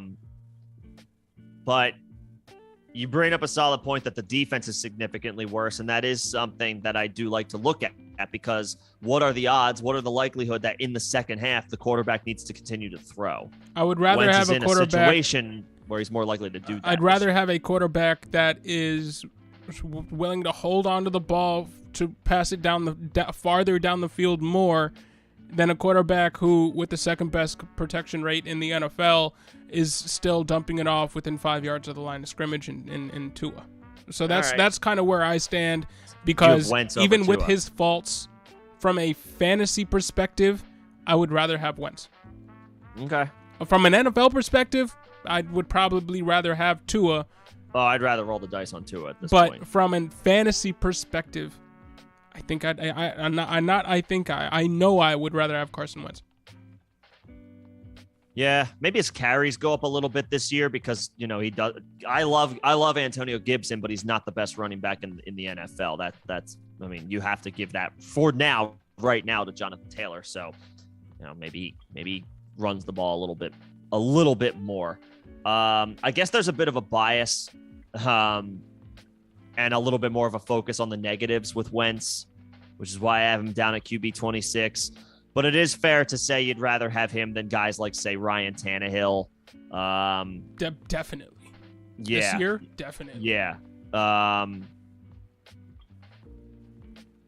But I think even with his faults, he should be better than Zach Wilson, barring a Zach Wilson explosion. He should be better than Tua, barring an uncharacteristically weird turnaround in tendencies from Tua. And I think he's better than the Goffs and the Bakers and the Daniel Joneses. And the that's another guy. That's another name. I guess Jared Goff is a name that I did put ahead of him as well. I guess just I was leaning a little bit more on the weapons that Goff has than compared to Wentz. So I do have Goff ranked ahead of him there.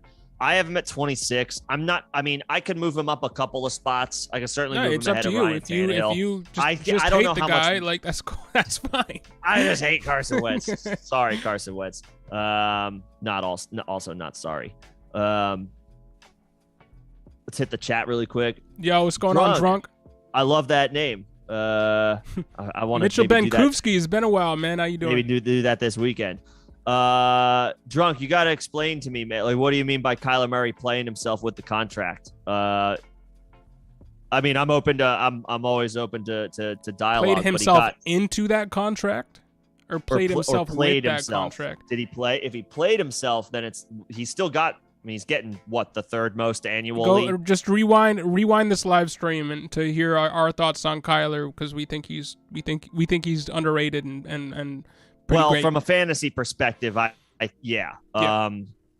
But yeah, let us know what you're thinking with that.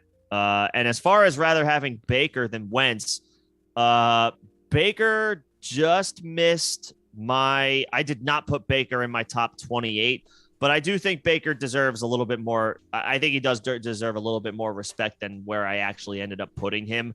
He had a terrible season last year. But some of that can be attributed to the shoulder injury. The Browns season kind of spiraled out, but he had a big hand in that. I guess he's in a better situation this year, but he needs Christian McCaffrey healthy. I'm not even going to say he's in a better situation this year. He's been in a great situation. Actually, he was in a good situation last year. Yeah. Great O-line, 2 really good running backs, both of which can pass the ball, and two borderline star wide receivers, and a great and a underrated tight end room, and a great O-line, and a underrated defense. And last year it spiraled out for him. Yeah, Baker's been given everything. That's my issue with Baker, and we'll get to that. We'll get to that in a second. But just to make the comparison, Baker for the past 3 seasons in fantasy points per game. So even just disregarding him in a injured season, he was 26th last year, 25th in 2020, and 25th in 2019. And over the past 3 years for Carson Wentz in fantasy points per game, he was 18th, 19th, and 13th. So I really think there's no comparison. Yeah, Wentz, I mean, proof is in the pudding. Wentz has been, and I'm not a fan of Carson Wentz, but the proof is in the pudding. Wentz has been better. Yeah. And that includes getting benched and having broken ankles for basically 3/4 of the season last year, you know? Yeah. And I don't even like I don't even like Carson Wentz, but there are certain guys where it's just like you have to put him ahead of. Yeah, I was staying away from Carson Wentz. I was too. I was really averse to having him on any of my squads. But now looking into the numbers, looking at what he did last year, and looking at what he has to work with this year, offense and defense wise, I'm a little bit more in on Carson Wentz than I ever thought I would be. But he's a bad NFL quarterback. So yeah, he's not a guy you want as your. That was bleeding into my fantasy perception of him. Right. But from a fantasy perspective, he's been a better quarterback than people are giving him credit for. But who are your QB22 and QB23, man? QB22. Okay, so this is where it's like I don't even know. I threw Deshaun Watson on this list. Okay, he's not on my list, so you have the floor. And I don't know how much there even is to say here. I don't even know how much time I need to talk about this, because we all know if it's a normal Sunday and Deshaun Watson is suiting up and there's no questions about his availability or his off-field issues, he's a top 5 quarterback any given week in the NFL and in fantasy. Yeah. No disagreements here. We just don't know when his first game is going to be. It could be week 6. It could be week 8. It could be week 10. It could be week 1 of 2023.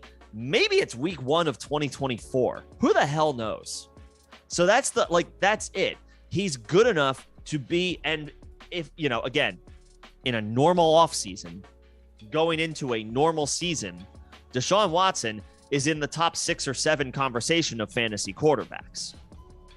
We just don't know when he's going to be available. So I threw him on this list because there have been numerous reports that have come out in recent days. Take these all with a grain of salt, of course, that the suspension might be shorter than we were originally anticipating, maybe say as recently as a month ago.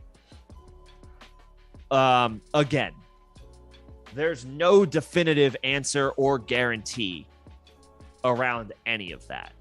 We do not know when we will see Deshaun Watson's first game as a Cleveland Brown. We have no idea. So I threw him on this list because right now, today, there still lives some amount of hope that I can't quantify. Hope, I'm using that phrase loosely here, that we see Deshaun Watson in 2022. I don't know when, and I don't know if. But I know for now, today, July 21st, today's July 20th. No, today's the 21st. I was right the first time. Deshaun Watson could still theoretically play this year and maybe play at least half the season. Would I put my money on that? No. But we don't know yet how long his suspension is going to be. So I put him at 22, quite frankly, because I just don't know what to do with him. That's why I have him there. And that's it. That's like all I got. I feel like there's, and to not to steal, I feel like is there anything else that can be said? I feel like there's not much more that can be said. No, he's a top 5 quarterback when he's playing. He will be playing with the best roster and one of the best total offenses that he's ever played with, because outside of DeAndre Hopkins and a few years where he had Will Fuller and or Brandon Cooks on the other side, he's been dealing with pretty terrible offenses top to bottom outside of his number 1 wide receiver and sometimes his number 2 wide receiver. Now he's going to be playing with a much better overall squad, and so he has QB1 overall upside when he hits the field weekly. We just don't know when that's going to happen. Right. So I threw him in here.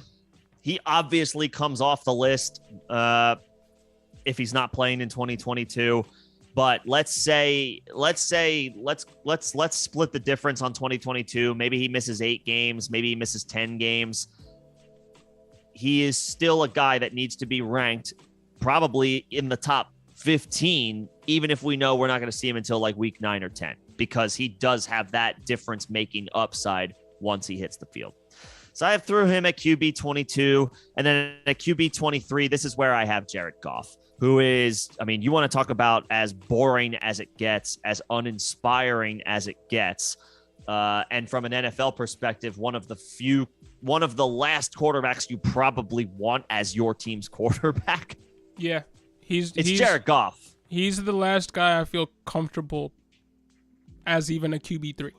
Yeah, now I put him a little higher because his environment is strong. Detroit's offensive line has seemingly transformed overnight. They're not good. They're really good.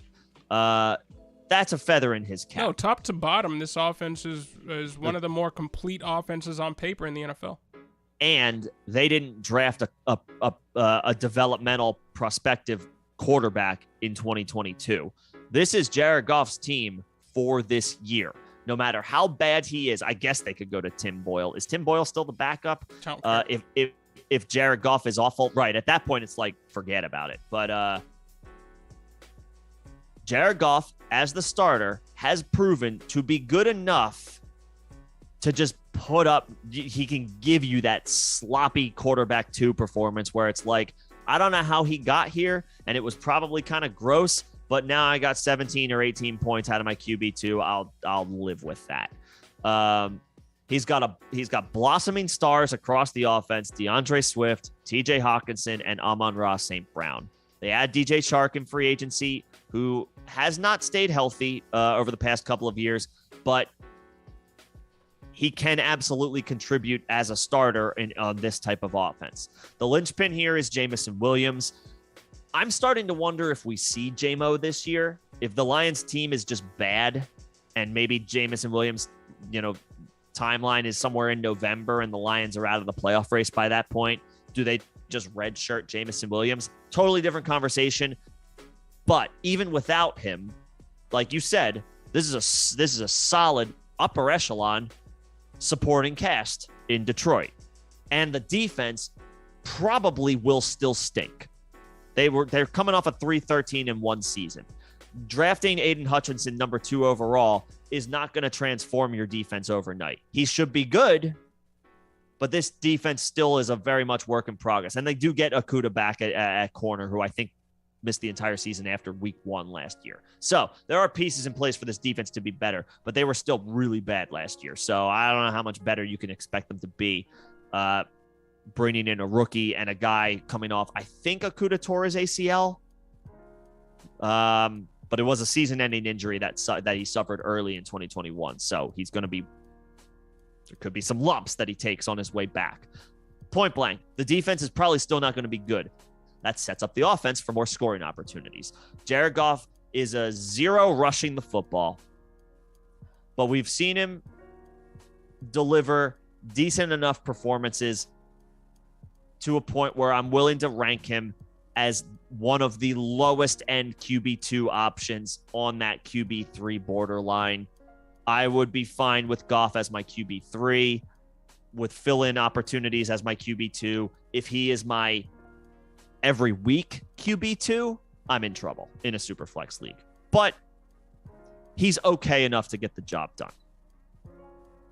Yeah, I have him as my QB25. Okay. Number 2 in clean pocket completion percentage. Number 7 in pressured catchable pass rate. Number 9 in catchable pass rate. He was the QB8 over a 4-game span when healthy, over that span. Once Amon-Ra St. Brown was unlocked. There you go. So there is that. He did have some really good rapport with the wide receiver late in the year, and then he either got hurt or benched for Tim Boyle. I don't know what happened there for Goff. He got hurt. But yeah, I echo everything you're saying. Has a chance to be better than he was last season, but how much better? I don't know if he. I don't know if he can sustain QB1 performances or string them together for more than a 4-game stretch like you showed. I'll assume no. I will assume he could have a 4-game stretch where he's a QB1, sure, but for the season, no. Yeah, so I have him at QB25, and I have nothing really to add to the conversation on Jared Goff. But in the chat, real quick, what do you think about Sam Howell in the future? I'm just gonna shut the door on anything you're saying about Sam Howell and an analysis on what he does in a steakhouse, and just say, look, I'm just gonna give you a list of the other quarterbacks drafted in the 5th round over the past few seasons, and that's just gonna be my answer. And I don't want to talk about Sam Howell anymore. But Jake Fromm, 5th round pick. Easton Stick and Clayton Thorson, 5th round picks. There you go. Mike White, 5th round pick. You got a couple stuff. Nathan Peterman, 5th round pick. Ugh. Kevin Hogan, 5th round pick. Brett Hundley, 5th round pick. Aaron Murray and AJ McCarron, 5th round picks. Ugh. I think that says everything we need to say. Yeah. I don't really. We don't need to go into. And no disrespect to chicken tenders, but there's a time and a place. Not at a steakhouse. Get the hell out of here. Yeah, get the hell out of here. That's crazy. That's questionable. Like that's not even a fantasy discussion point. That's just like who are you as a person? Sure. Now I can't even trust your decision making. Get out of here. Yeah. All right. So your QB 23 and 22 and 23, or was that your 23 and 24? Yeah. Real quick, I think we missed. Mitchell asked about Daniel Jones. Oh, we'll get to him. Oh, you said we will get to him. Okay. Yeah. Right. Yeah, I did throw him into the. Yeah, he's in here, and we'll get to him.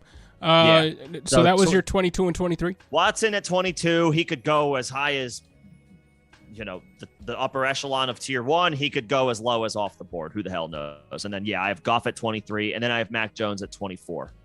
And my 24th is Ryan Tannehill. This is where I have at 25. I don't even feel good about this, weirdly enough. He was the QB 12 last year.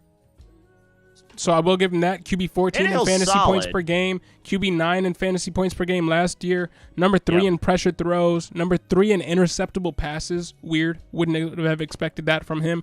30th in deep ball completion percentage. Again, weird, but I guess that does make sense based on what I've seen from his game. Second in clean pocket accuracy rating, second in red zone accuracy rating, second in rushing touchdowns. Weird, not what I would have expected from his game. He can run. Tanny can run. 19th in carries per game. So that number 2 in rushing touchdowns should come down. He lost A.J. Brown. Treylon Burks, who replaced him, is a question mark. Robert Woods, coming off an ACL tear that he sustained in Week 10 last year, is a question mark. His really only healthy bona fide weapon of any kind is Austin Hooper through the air. I'm talking about, not through the ground. But, I mean, talk about a guy who should regress for the third time in 3 years. QB9 in 2020, QB14 last year, and I think he can drop another 10 spots and be QB24 this year based on what he's going to have to be working with. Now, he might up his carries per game just by nature of having to do so, but he's not a guy that throws deep. He's not a guy that has the personnel to throw deep. Not only did he lose AJ Brown, but he lost Julio Jones for however many games they had Julio. Yeah, and for whatever that's worth. He didn't score touchdowns, but for a few games in there, if you look at the game logs, he did have 80 to 100 and something yards. So he was at least in very few games, a semi-reliable target for Ryan Tannehill, who Ryan Tannehill doesn't have this year.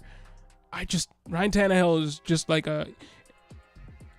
he's a complete stay away from me. And I feel like I should be even ranking him lower than Jared Goff. Coming off of talking about Jared Goff, I think I should switch spots here. Jared Goff at 24 and Ryan Tannehill at 25. That's what I'm going to do right now.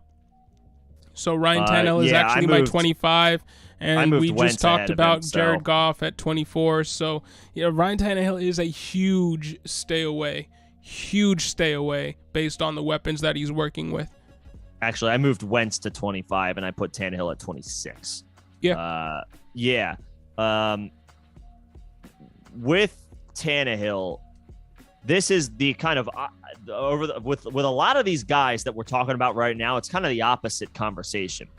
Tannehill's a solid, maybe not spectacular, but he's a solid NFL quarterback.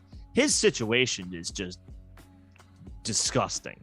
It's a situation that I am absolutely staying away from. It's just gross. His wide receiver one, let's just say in a worst case scenario, Robert Woods isn't healthy and Treylon Burks is, let's say I'm not rooting for this. I'm certainly not hoping for this, but let's just say Treylon Burks is like the conditioning and being a rookie and all that, maybe the pressure that mounts from being a first round pick. Maybe he's not quite ready. You're looking at a situation where like Nick Westbrook-Akine might be operating as the X receiver for the Titans week 1. It's either him or Des Fitzpatrick or another rookie in Kyle Phillips.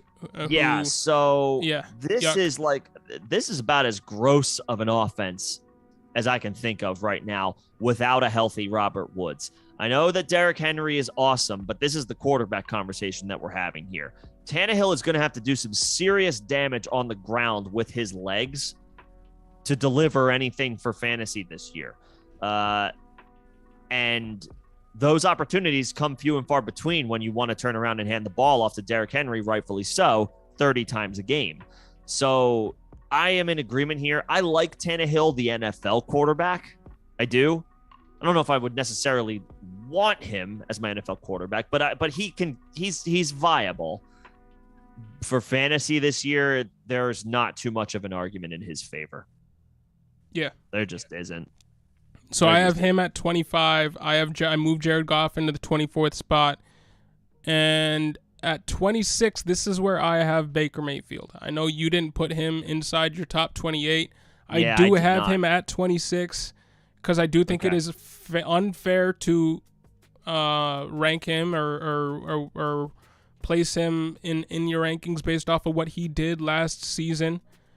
He was, to his benefit, 8th in air yards per attempt last year, 9th in red zone completion last year, But in 2020, his last fully healthy year, he was second in money throws, sixth in true passer rating, ninth in QBR, sixth in deep ball completion percentage, and eighth in red zone completion percentage. So, yes, he's not a great fantasy quarterback, offers nothing, pretty much nothing on the ground. He can scramble around a little bit, but he is a pass-first guy. And if the team was going to run, they would have been asking their running backs to do so. And I don't think that's going to change in Carolina. And I like Christian McCaffrey. I like DJ Moore, both of them very much. Oh yeah.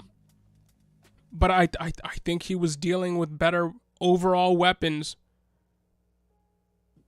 in Cleveland. I mean, when you look at the combination of having Jarvis Landry and Odell Beckham, when you look at the combination of having Nick Chubb and Kareem Hunt, you look at having a Austin Hooper who is at least serviceable over a guy who's still coming into his own in Tommy Tremble.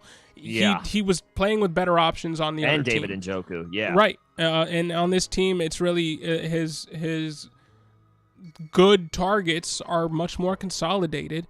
And that will be good for those two targets. It'll be good for McCaffrey, but that's and not Moore. Good for Baker Mayfield. He doesn't bring anything in the run game. I still think he is a good QB3, as much as you can say that, a good QB3, but he is a QB3 nonetheless. And I don't think there's a ton of really dissection needed into Baker Mayfield. I don't think there's a ton of dissection needed into the rest of the guys that we're going to talk about. No. But he does, I believe, deserve to be within your top 30. Sure, top 30. We did top 28. I guess I would have filled out my list if we went that far with Baker Mayfield. But you kind of already brought it up. He hasn't topped out as better than QB 25 on the season. In the past 3 seasons. In his rookie year, he was QB 18. Which, fine. Fine.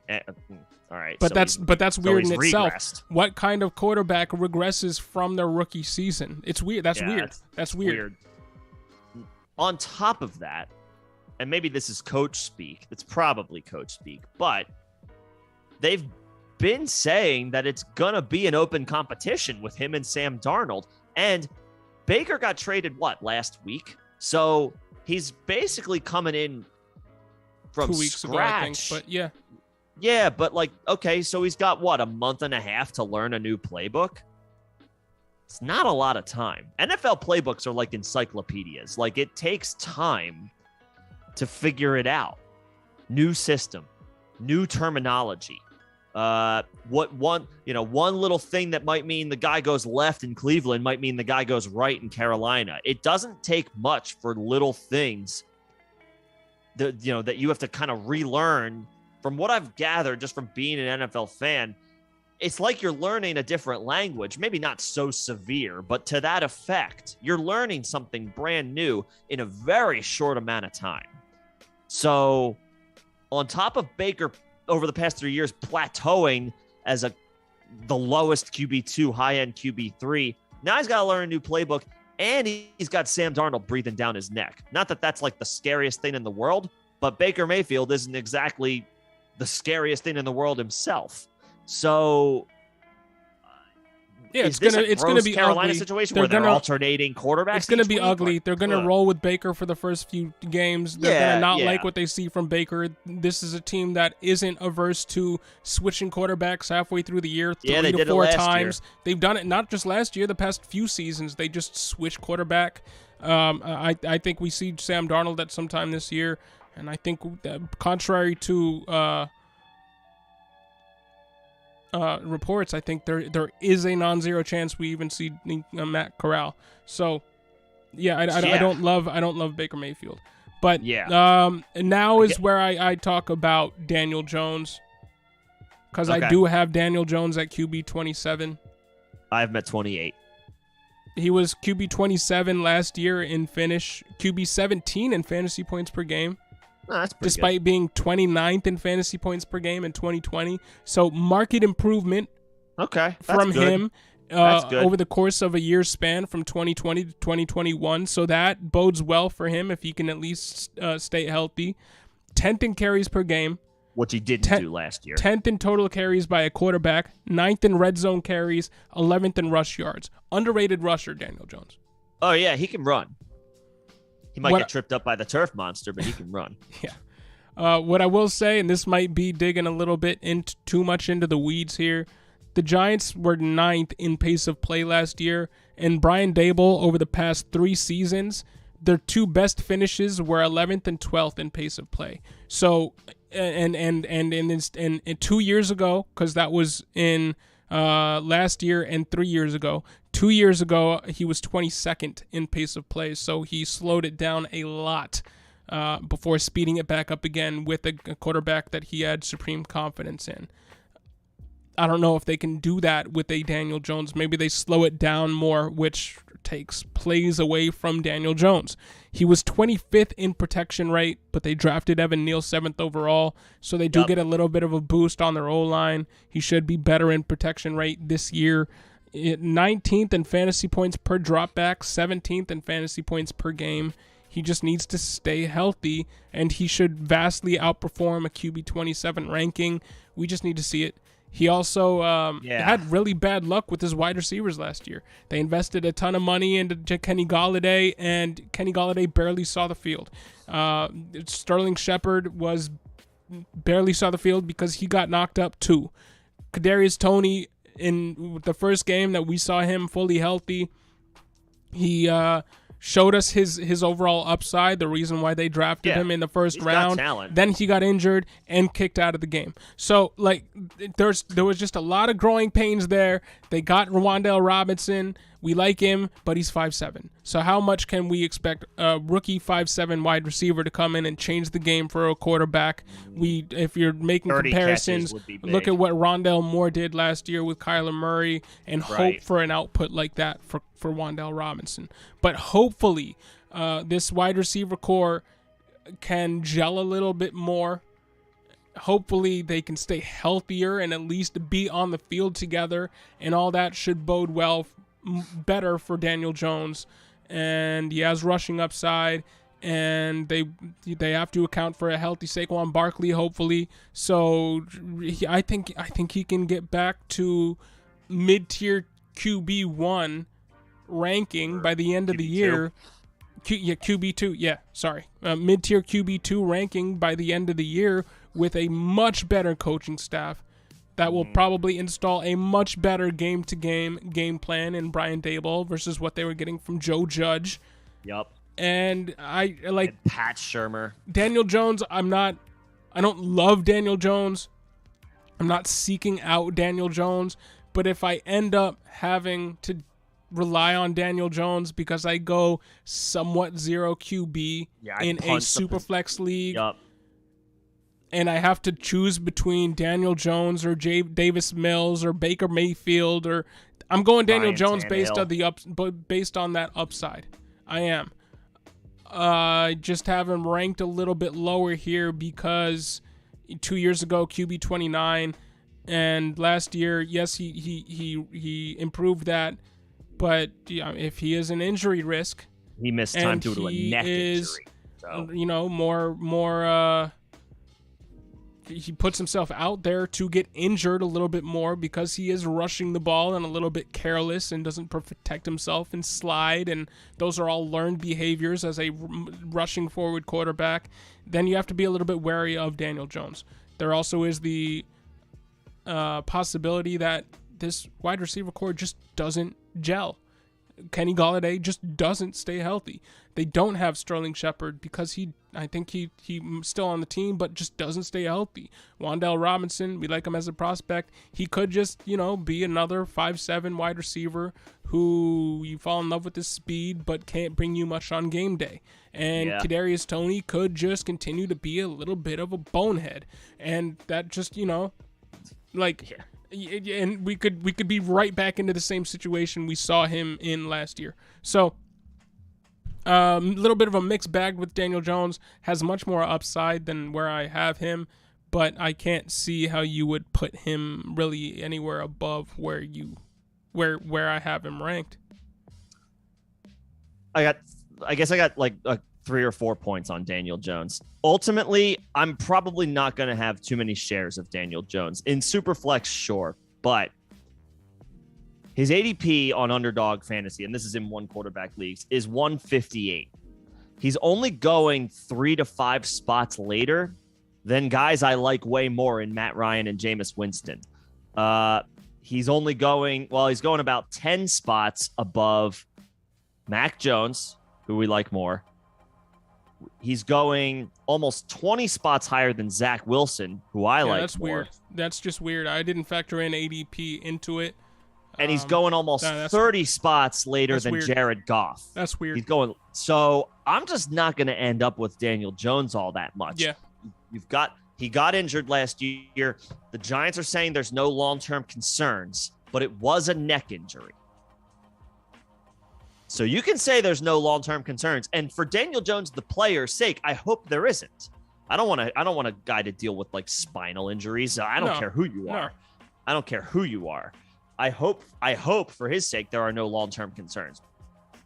I'm not a doctor. I can only go off of what the team says. I think where Daniel Jones can succeed outside of what John already touched on about running the ball and having that upside is, can he connect with the big free agent signing in Kenny Golladay? I think he had the worst Kenny Golladay did, like red zone luck in the league last year, where he had like 1 million off target throws and ended up not catching a touchdown last year. So if they can just course correct a little bit, that'll boost Daniel Jones's, that'll support his floor a little bit. The linchpin is Saquon, right? And all we've heard through OTAs is that they're throwing the ball to Saquon more, which they need to do. If Saquon can catch 90 to 100 balls, which is his ceiling, and that is a lot. It's a lot for a wide receiver. For a running back, it's a crazy number, but he caught 90 balls as a rookie. If Saquon can get back to that level of receiving work and production, that will naturally boost Daniel Jones's floor throwing the ball. And he maybe won't have to do all that much if it's screens and dump offs and all that good stuff. So, but you're talking about like a best case scenario for a running back who I am admittedly high on in Saquon, but he hasn't been able to quite do that since his rookie year 2-3 years ago. So a lot has to go right for Daniel Jones to hit.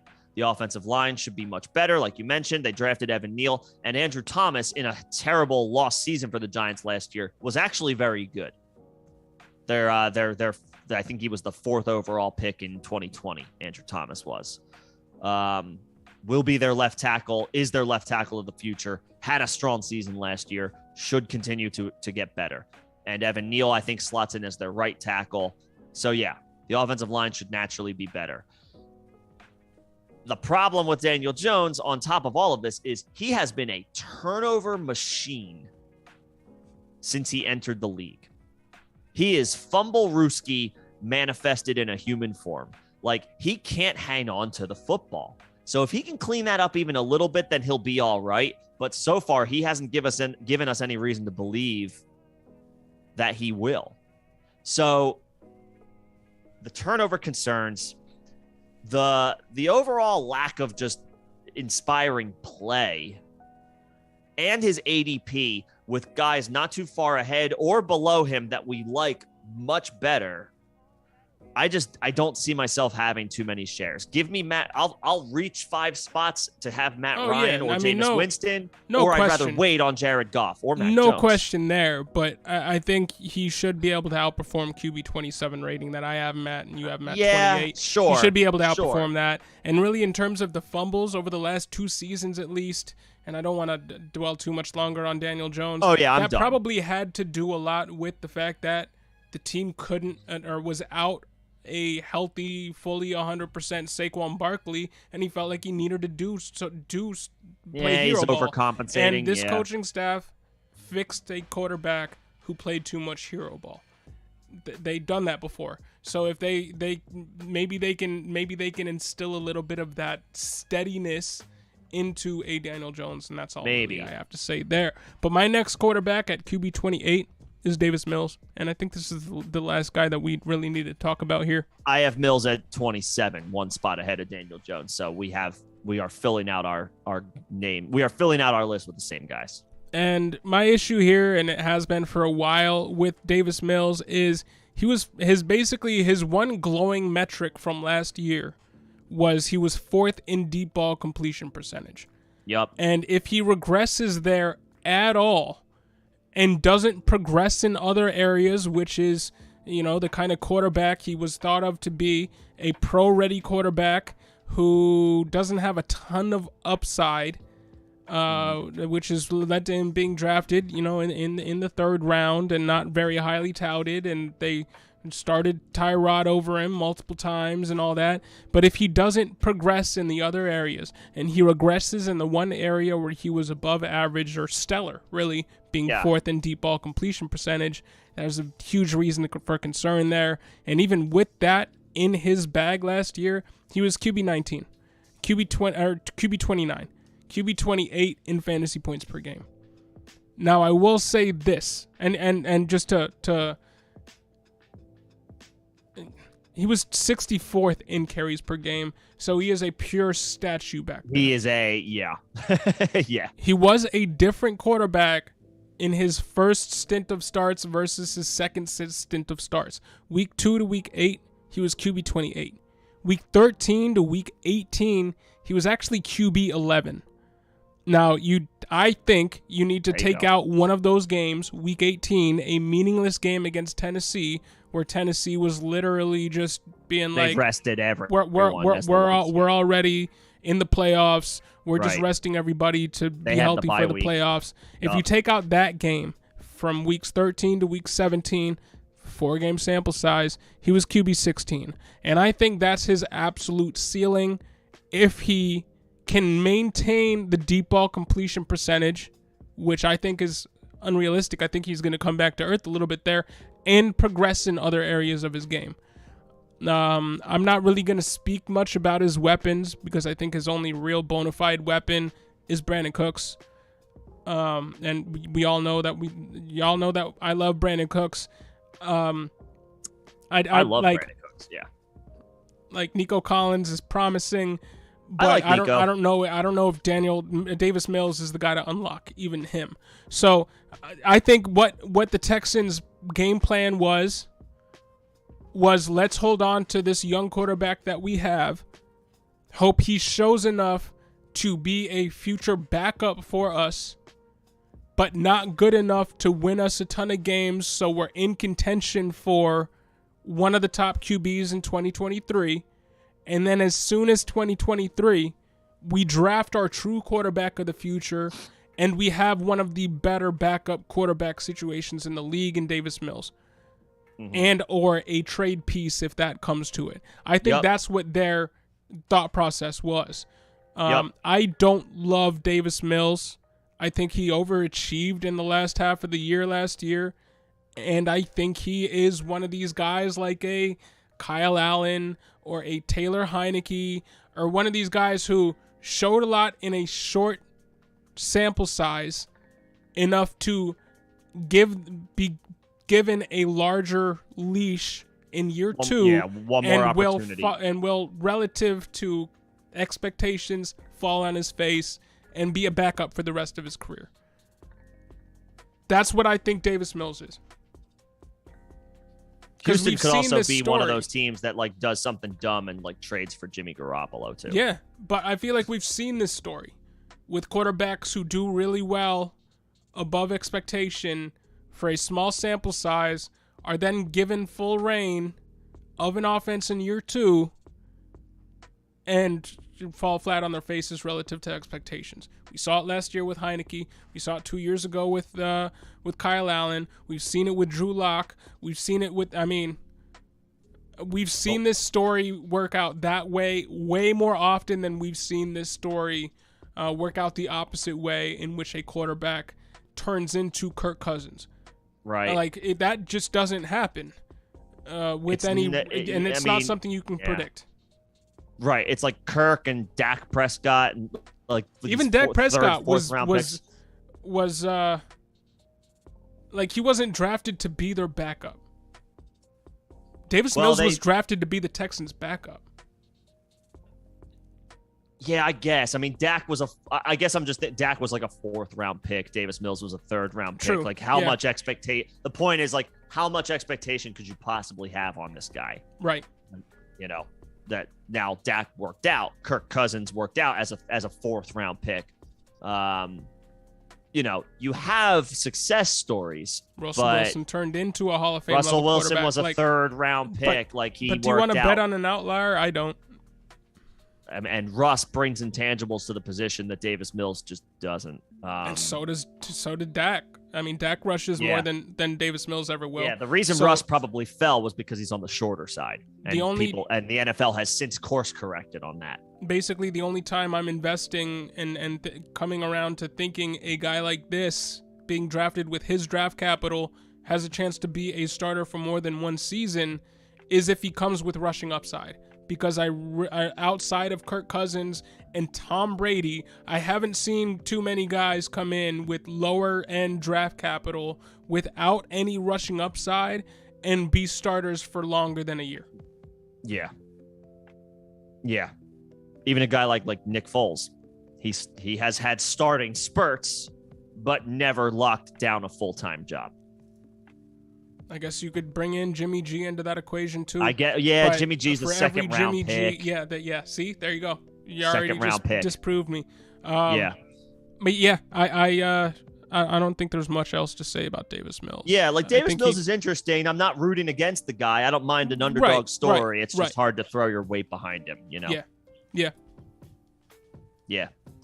But I think that's like 28. I actually do have one more guy just to throw in. You want to do an honorable mention? And Max and Rojo, we will get to your questions about other quarterback situations. But John, you got one other guy? I wanted to talk a little bit about Mitchell Trubisky. Hey, okay. Mitchy Biscuits. Because in 2020, he was QB13 in fantasy points per game. Yep. And in 2019, he was QB12 in fantasy points per game. Yep.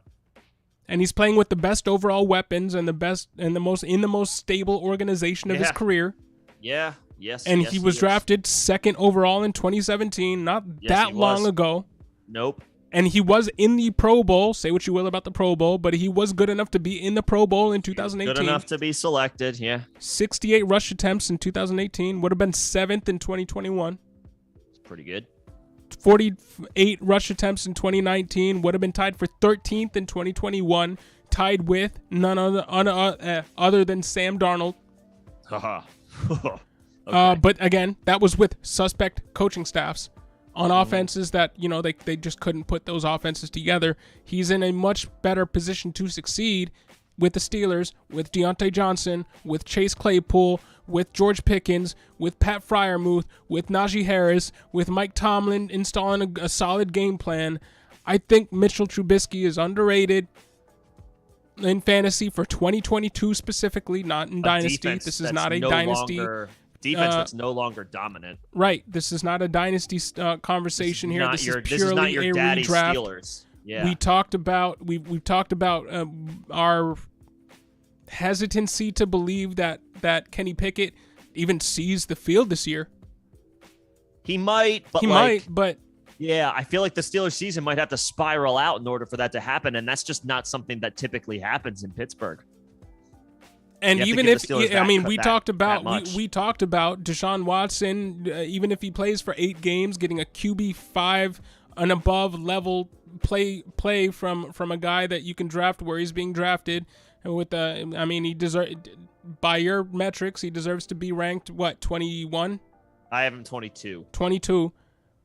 By that metric, if you can guarantee yourself a top 13 quarterback in fantasy for the games that he's playing, which is what he's been in the past 2 seasons with Matt Nagy on the Bears in bad offenses. Yeah, Mitchell Trubisky. I like Mitchell Trubisky is an intriguing name, so he gets my honorable mention here as a guy that we can't rely on for a full season because there are question marks. They did just draft a quarterback 20th overall. But if he gets a full season He can put up a borderline QB1 season based off of what he brings on the ground and through the air on a much more in the best situation that he's ever played in. So I just wanted to throw a little bit of love to Mitchell Trubisky at the end of these rankings. I don't have him ranked in the top 28, but I really wouldn't be surprised if he finished as a mid-tier QB2. Do you think we would have put him in here if we knew definitively he was going to be the starter all season? Absolutely, I would have. I feel like we would. Absolutely, we would. He would have been above a lot of these guys based on the premium that we put on rushing quarterbacks. Let's say Mitchell Trubisky plays let's say like he plays 16 games. Would you rather have him or Trevor Lawrence? I'm just like randomly throwing something out there for you. Because I feel like we landed on, we like Trevor Lawrence this year. It's tough. Like, would you put him around QB20? It would be, he would be right in there. It's tough. Do you want to go with the youth and the supreme upside with Trevor Lawrence, who should have that upside in every phase of his game, or do you want to go with the guy that, he's gotten the short end of the stick, but kind of a retread at this point. Right, he's discount Justin Fields to me. On a better offense. He's discount Trey Lance on a better offense. He's discount Jalen Hurts on a historically better offense, or at least just with better weapons. So he's discount Daniel Jones almost.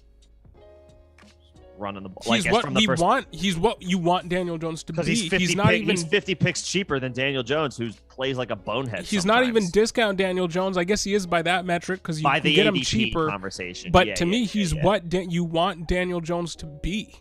Yeah. And he's getting he's underrated by. He's being completely overlooked just because.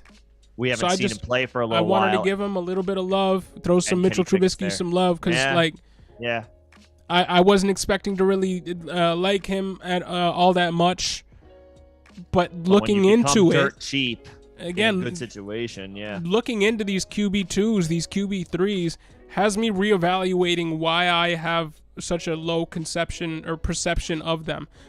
Carson Wentz, why am I so low on you? There's a stigma about him, Mitchell Trubisky falls into that fantasy. That's the problem. Right. Mitchell Trubisky falls into that bucket for me. Mariota doesn't, but Trubisky does. And I don't really even need to go into the Mariota situation. I just wanted to give a little. I just wanted to remind people that Mitchell Trubisky is technically a viable option for the games in which he is going to be starting for the Steelers. Now the issue is we can't predict how many that is going to be. Right. But when he is starting for them, he will be good for you in fantasy relative to where he's being drafted. Should be a QB2. Should be. He was QB13 and QB12 in back-to-back seasons and then got benched. Right.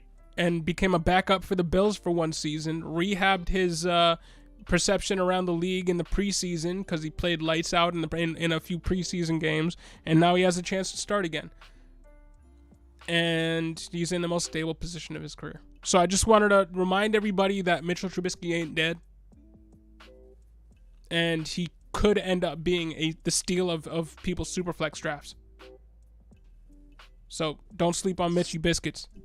Steal of the draft. Got it. If you pick it him. Oh.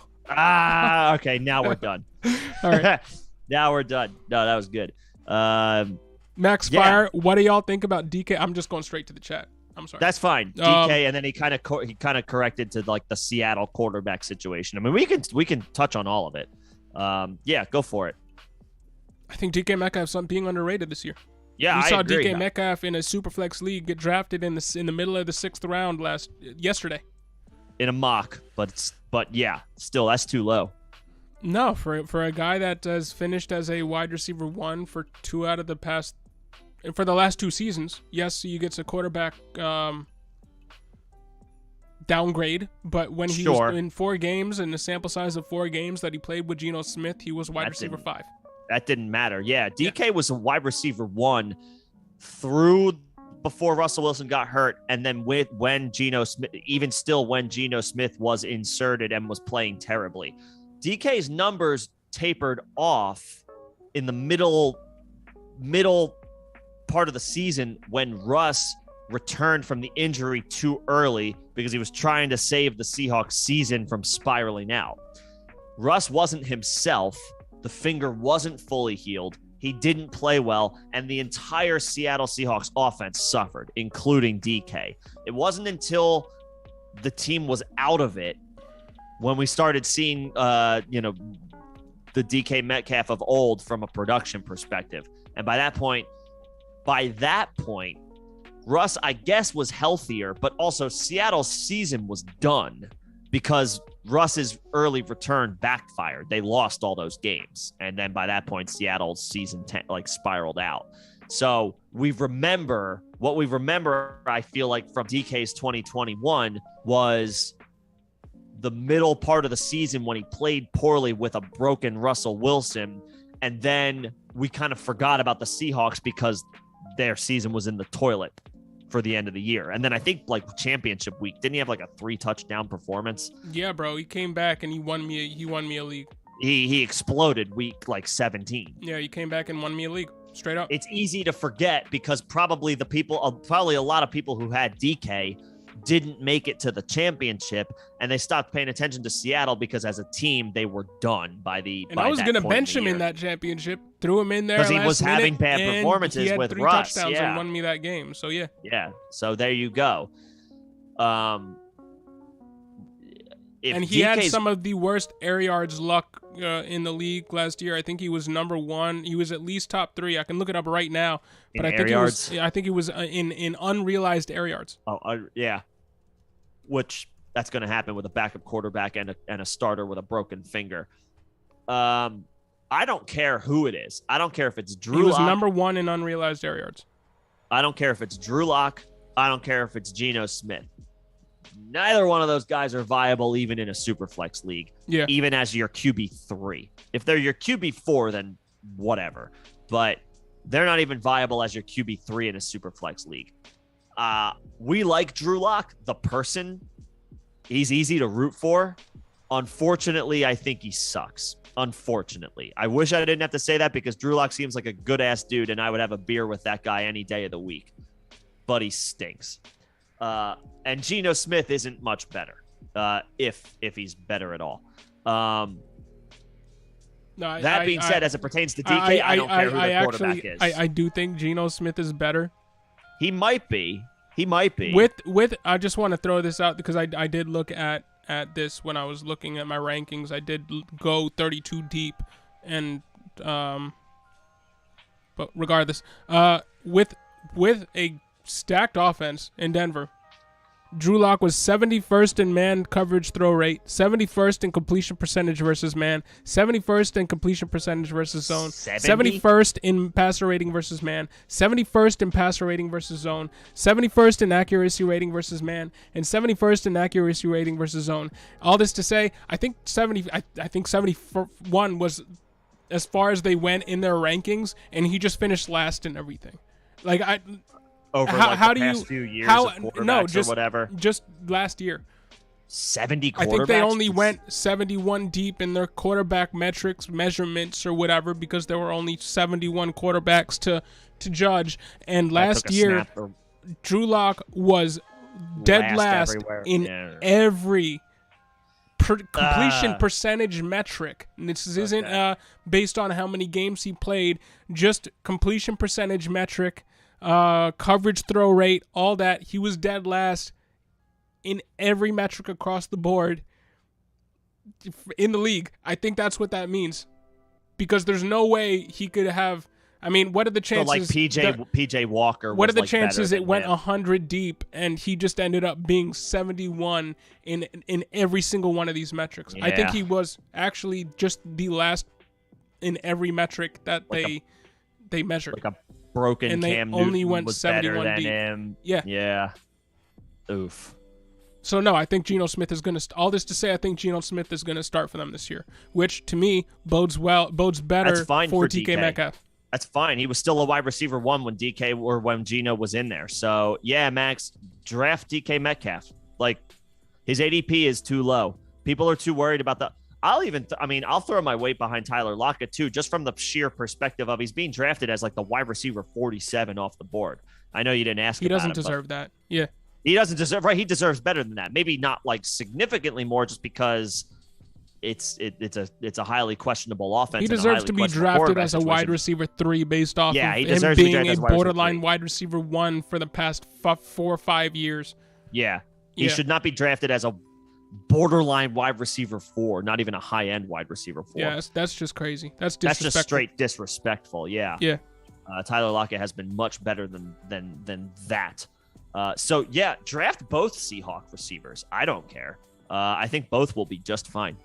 But DK going like around the 4 or 5 turn is silly. It's silly. He should be going higher than that. And Rojo, is James Prochet from Baltimore worth anything? I just want to bring up, I'm going to answer that with the report that came out today.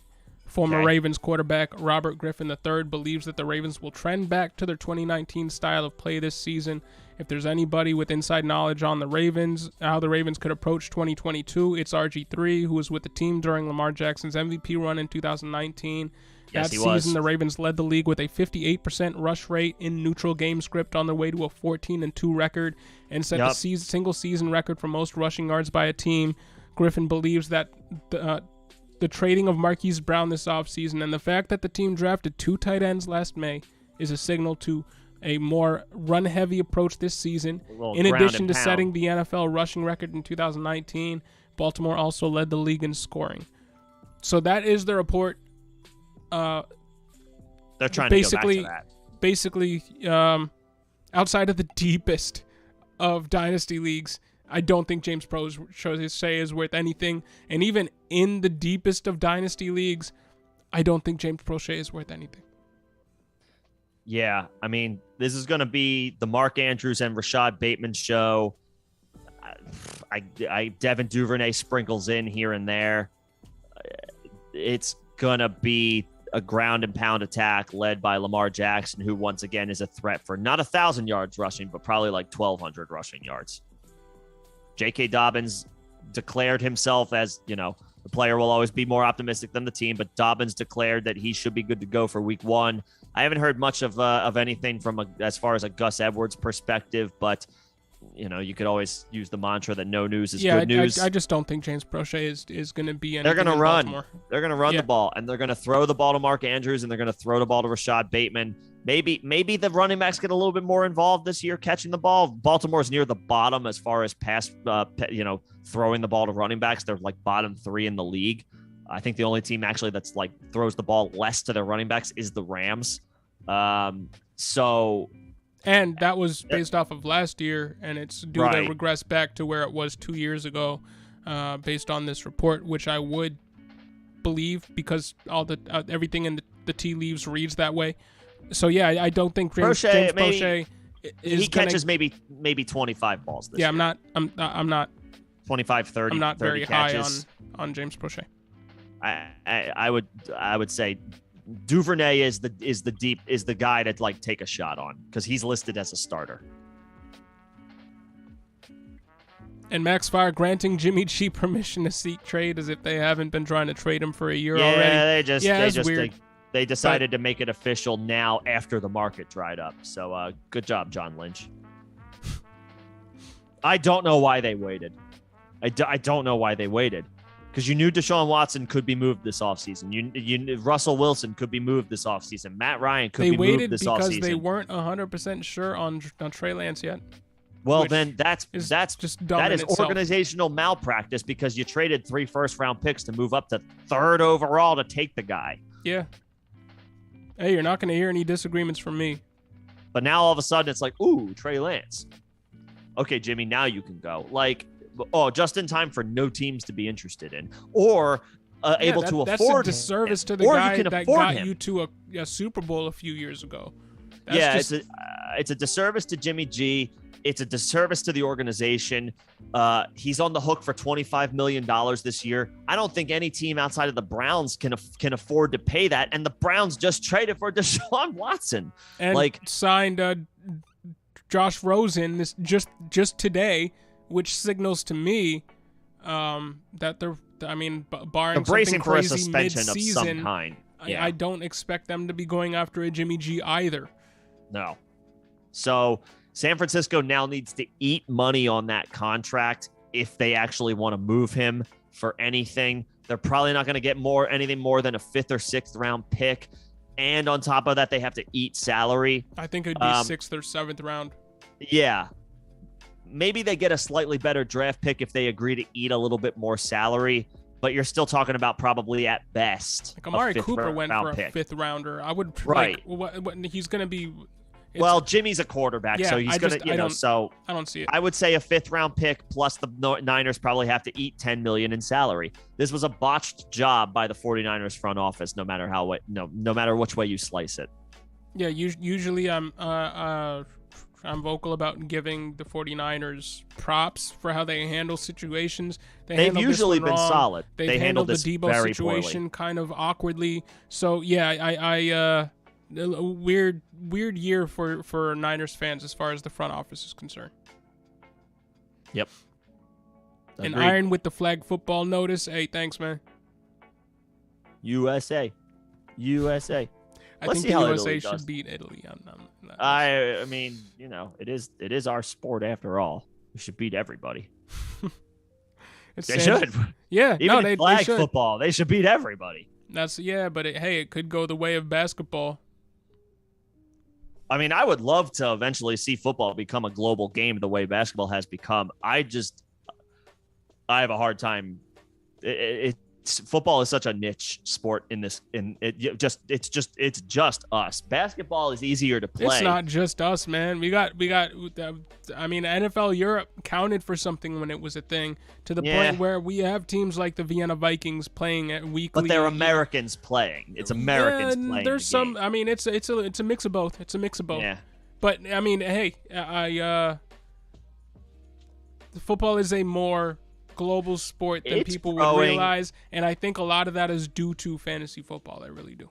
Oh yeah, it has drawn the intrigue of playing fantasy has drawn massive crowds. I mean, look at the industry. It's bursting with opportunity. We got Iron in here every week. Shout out to you, Iron. Money. We had a guy, I forget which what his name was, but he was from Ireland who was in here weekly. Oh hell yeah! We had it's technically the same one Ireland. of the 50 states, but we got Kyle Nohi in here from Hawaii, and I wouldn't be surprised if we get a few more international YouTube watchers tuning in this year. Right. Yeah, no, I appreciate that the game is slowly becoming a little bit more global. I just don't know what pace we'll see that happen at. But hey, yeah, any progress is progress nonetheless. So that is fun to. It's fun to see. I love the idea of being able to share the game with the world. Those London games are amounting to something, so. We'll see how often they can continue to play in some of these neutral stadiums and game sites, right? And they tried Mexico City. They've tried in Canada. So we'll see. Yeah. And who knows? There could be a franchise that lands, internationally eventually. I mean, I always say, never assume that technology isn't going to stop getting better. You think it'll always take 5-6 hours to fly across the Atlantic? Nah, we'll figure out a way to get there faster. Bro, we don't need to go too deep into this discussion, but we've had 4-hour flights to Europe capable since the 70s. The Concorde hasn't been used because they caught on fire and they decided never to perfect the technology after the 90s. But even that is just kind of we could totally go back and be like, yeah, let's make this better, right? It's just kind of dumb that we just for any we reason, tried to revolutionize air travel, and we did for a short period of time, And, yes, it was unfortunate to see a bunch of flights, go up in flames. You never want to see that. But we just abandoned the technology altogether. And we went back to technology from the 50s. Like, that was 40 years ago. We can I know, it's crazy. Now. We can do better now, and we should. So, yeah, that is a whole separate conversation. But, yeah, we are not so far away from, like, international leagues.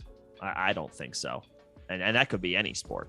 I don't think we're far away from international teams. I think there's going to be a London team. I think there's going to be a Mexico team. They tried to move the Bills to be a Canadian team like 8 years ago.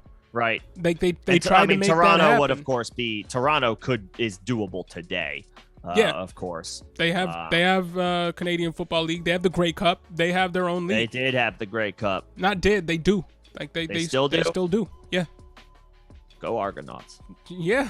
The Alouettes, right? Yeah. The Montreal Alouettes. The Toronto Argonauts, and they still have a league up there.